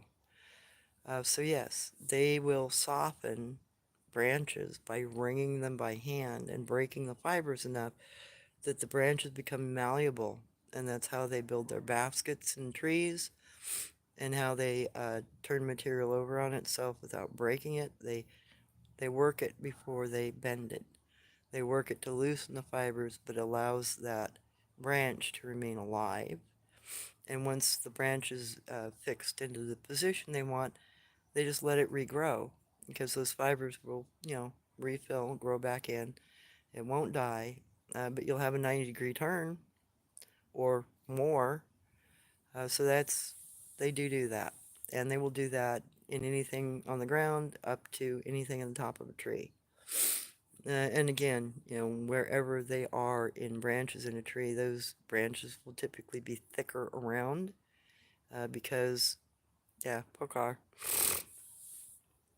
Um, so their weight, I think, has a tendency to put stress on the branches, and the branches will grow thicker in order to compensate for them sitting.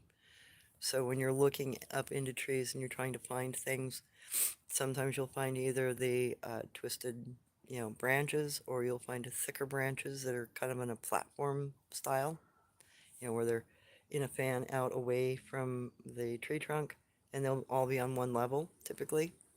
And sometimes they will take those later and they will, soften them and bend them and create a big basket too. So those are kinds of things to watch for. And yes, they definitely have enough strength to wring the heck out of wood. And in fact, I had a friend up in, where was it? He was up in Bremerton, Washington. Yeah, he gave me a call one night, because he just watched a 12-foot tall Bigfoot push a tree over, break it in half at about human waist level, and the thing had accidentally been in the way of the angle. So when the tree fell, it kicked back and caught him in the leg. My buddy called me because the Bigfoot had his hand on the neighbor's roof to stabilize him after he cut his leg open. And he was standing there holding the roof, which was about 14 or 15 feet up, waiting for the shock to go out of his leg so he could move. And my friend was on the phone with me for probably 20 minutes while he and it looked at each other. And, my friend's like, what do I do? What do I do? I'm like, one, stay in your dang vehicle. Unless you think you're going to go over there and render it medical assistance. He's like, no, I'm not going to do that. I said, well, then just stay in your vehicle. And, I'll be here on the phone in case something goes wrong. What's your address? Where you at? If you can't get to a dang phone, I can at least call. But it just stood there until it was able to recover enough to walk away. And, that's that is something that does happen to them when they're pushing trees over. They occasionally get injured themselves. And yeah, cloaking, it's a meditation form. They set a thought in their head that they're not there. You can't see them. And then, they utilize they match frequencies of light, I guess is a way of saying it. They don't look like they're there. The Predator movie and the way the Predator is depicted is actually kind of what you sense, see, notice. Yeah, I mean, you'll still see bushes moving where they're at, and you might see an outline of them, but you don't really see them. They're still physically there. They don't go to another realm. They're not quantumly jumping anywhere. Because when Jen was doing that, I could still walk up and touch her, and she'd come back out of her meditation, and it should be visible again. So those are the things she described. She said they are matching the frequency of light with their thoughts, and that they're not there, that they are part of the light. So I hope that answers. I don't know about Dogman being able to cloak or disappear. I've not seen that. I do know that the Tengu, potential Tengu that my buddy ran into, he emptied an entire clip, and none of the bullets mushroomed. He went back the following day and found all 15 of his rounds on the ground, not mushroomed, and he was within 4 feet. And I have no idea how you can shoot a bullet at point blank near range and not have them mushroom. And nor was there any blood in the area. So I'm assuming when he drew and fired on the Tengu, it didn't do anything to it. But I know where that location is. I've never gone up there, and it was in a gravel pit up in Centralia area. Yeah, I got to see those bullets because my buddy always kept them in a, Altoids tin. Hey, these were the things that didn't mushroom when I ran into that. And he was ex-military, and he did not talk about that incident. I mean, I'd known him for 20 years before he ever said, well, I had a weird incident. And it was only after, I had taken him into an area where there were Bigfoot, and he was able to prove it along my side. There are footprints here that are twice the size of mine. What the heck? And he got growled at, and he got stuff thrown at him, and we got scented on. Now that convinced him enough that I knew what I was talking about, that he finally let me know his encounter story, which was just, I never heard anything like it, and I've not heard anybody else make any statements like that about uh, running into something he couldn't shoot. But he did have the tin full of bullets, and I don't think he was a liar. So that's a puzzle part that I don't know yet. I do know that some of the native stories suggested some of them you couldn't kill them. There was no way to kill them. At least that's some of the more ancient stories. You know, there's some species out there that nothing's going to kill them, is what my grandmother said. They've been here so long, nothing's going to kill them. Yeah, that was a very, Doc, a very, very weird incident. And it's the only incident I've ever heard of where somebody is, point blank tried to fire at something, cryptid-like, and it not penetrate or do anything to either the object fired or the individual being fired at. So I'm more ears on that one because I've never heard anybody else have an incident like that. I would like to know if anybody else has ever had an incident like that. And again, if some of them can't be harmed, uh, what are they going to do to you? Because it tried to reach for my buddy after he shot it. At which point he, ran back to his vehicle and got in and left. Along with his little buddy that took him up there, because he literally, threw his buddy over his shoulder like a fucking sack of potatoes and ran to the vehicle. Because he's like, I can't stop it. Bullet don't work on it. What the hell? So they both scrammed. They left.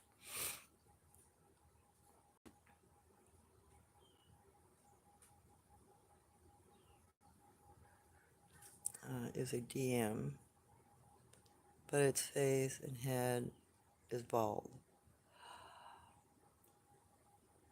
Oh, if you are dealing, Sheldon, with something that has a bald head, you are most likely dealing with a Gugway. Gugways are the only species of cryptid that I know of that are part of the Bigfoot kind of thing. Don't have any hair, other than like crawlers. Crawlers don't have any hair. But Gugway, they typically are bald. And they like to eat humans sometimes, so be really careful.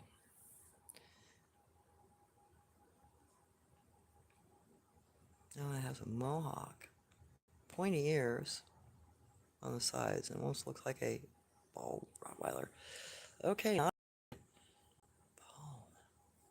Does it have a snout? A longer face or a flat face? Because it could be a type of Jenosque. Natives claim that some of them would wear mohawk hairstyle, but I don't know. I've never. The closest I've ever seen of a Jenosque like that is and it looks like that adult does have some sort of a hair adornment style, but they also look like they have some sort of scarification or something inserted underneath their skin. It's an adult I have a picture of, but it's only a side profile. Hmm. Unless they're plucking the hair. Because that's also, if it's a hairstyle that they're trying to utilize, promote, it's part of their culture. Like us, they will probably pick their hair out to create the hairstyle. And that's usually done with like little clam shells. You use the shell to grab the hair and pull it out, just like a pair of tweezers.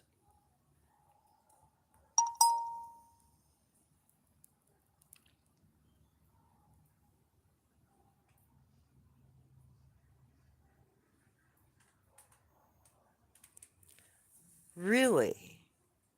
I did not know that there were stories about them not being harmed by bullets. Yep, finding spent bullets. Huh. Well, that changes stuff up a little bit now, don't it? Dang. I thought it was just that one species that might not be able to be harmed that way. That's totally wild. Well, thank you for that, Doc. I didn't know that that was even going on. Wow. Glad I carry a knife then. Shite. Excuse me. Because Daniel Boone, yeah, he really did have to kill one of these things. I don't know what species he killed per se, but I do know that he gutted it with a Bowie knife. At least that's what the old original stories suggested, was that, you know, he kind of had to take it apart like an animal. And then the thing had chased him for 3 days, had been harassing him, according to the original stories. Um, so, and that's where you get your 10-inch Bowie knife from, Boone's. That became the standard because that was his selling point for a while on his knives. Hey, I can do this, and you can survive that if you got one of my knives. A lot of people don't realize that's an internal family story, and well, I only know it because we're cousins. I can't remember which side of my family married into the Boones, and then I know a gal in this area who's direct descendant of the Boone family, so she and I talked about the inside parts of the stories of our family lines and things that have been said on her side of the family, and the little bit that I know being married into the family, generationally back, like 4 or 5 generations ago, are some interesting stuff. Actually, when we started talking about stuff, it's Boone had more than one thing happen to him. Just put it that way, but one publicly is known.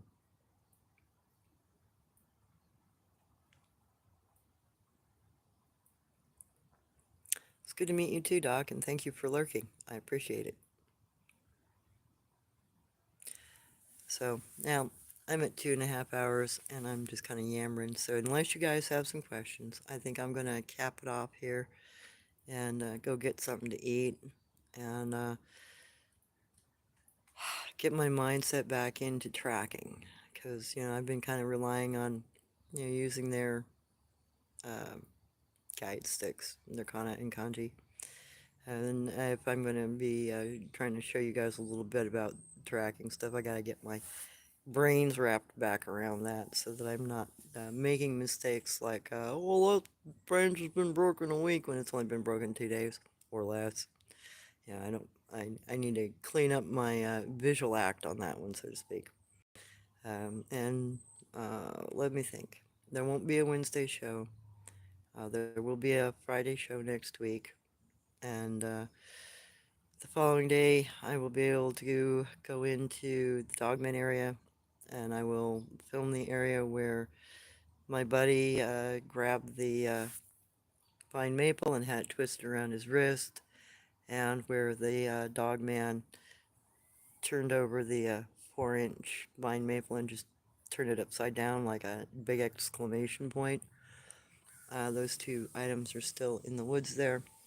I confirmed that this May, so as soon as the hunters are out of that area, I'll be able to go in, and regardless of whether or not I can broadcast from there, I will definitely be sharing everything from that area. And this will be my first time actually tracking Dogman. So this is all going to be new for me as well. And hopefully I can get you some good footage, and hopefully I can find some decent things to share.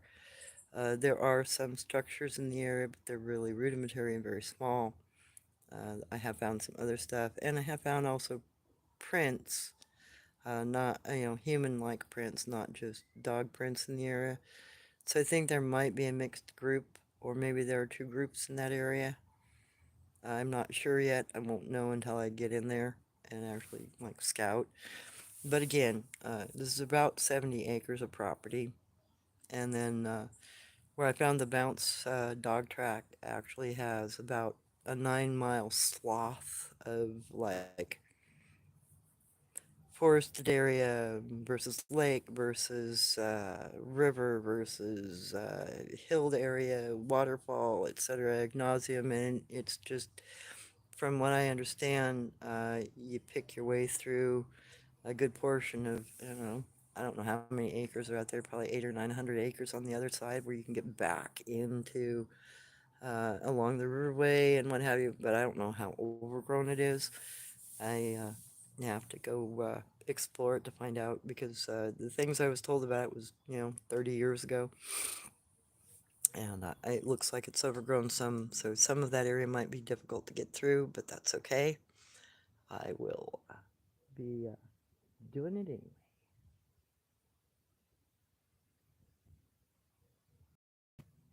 How do they pull the hair? Are you, Lord, I missed what you said, how they pull the hair. Are you referring to the video where I'm talking about my grandma being around the urn? Well, when they were going down into their territories to get their clothes and stuff back, the girls always braided their hair, and the urine would grab their braids and pull their hair while they were trying to crawl through the bushes to get down to where the property was, so they could pick up the things that the urine had taken the night before. So it was common for their clothing and aprons and dresses to be tugged on, and their hair to be pulled on, kind of like you know, boy dipping a girl's pigtails in the inkwell in the turn of the century. It was kind of that behavior from what my grandmother said. And they're kind of messing with you and getting too friendly and tugging on you. I hope that was the answer you were after. So I will see you guys next Saturday. Or no, excuse me, next Friday. There won't be anything to Friday Live from now on because I gotta focus on my research. But I want to include you, and probably a lot of my postings are going to be about the dogmen and what I find out there. Otherwise, I'll be going to other locations as needed in order to keep giving you content, but my research is really going to be out there with the dogmen issue. I really need to learn more about them and try to understand what what behaviors they have that is the same as other Sabe and what behaviors are different. And I already know that hunters have not gone missing in that area, and I know that my buddy survived fighting with one of these guys down there. So I don't think they're particularly harmful to me. They might be a little overly boisterous at first, but time will tell, and hopefully I'll be able to get you some good information on them. And Hell Friday, and again, I appreciate all of you guys. Thank you so much. Take care. And I might be putting some more stuff up from my computer, old research, just kind of as a filler as I'm getting prepped to go into the field. Oh yeah, my mic's covered again. Dang it. Sorry. I'm going to have to learn to either get a stand for this thing or hold it in a different way.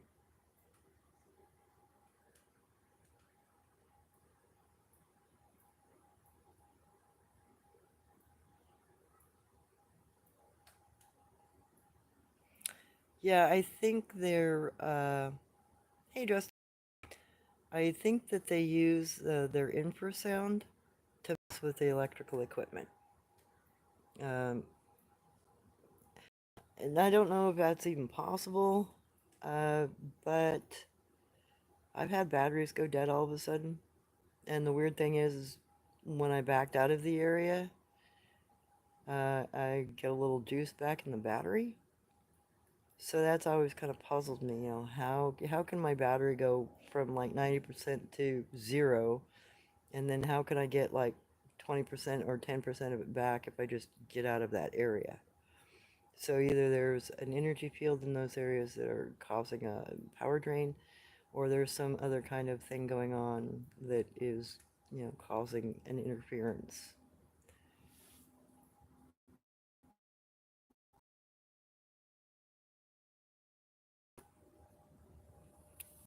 They're very sneaky.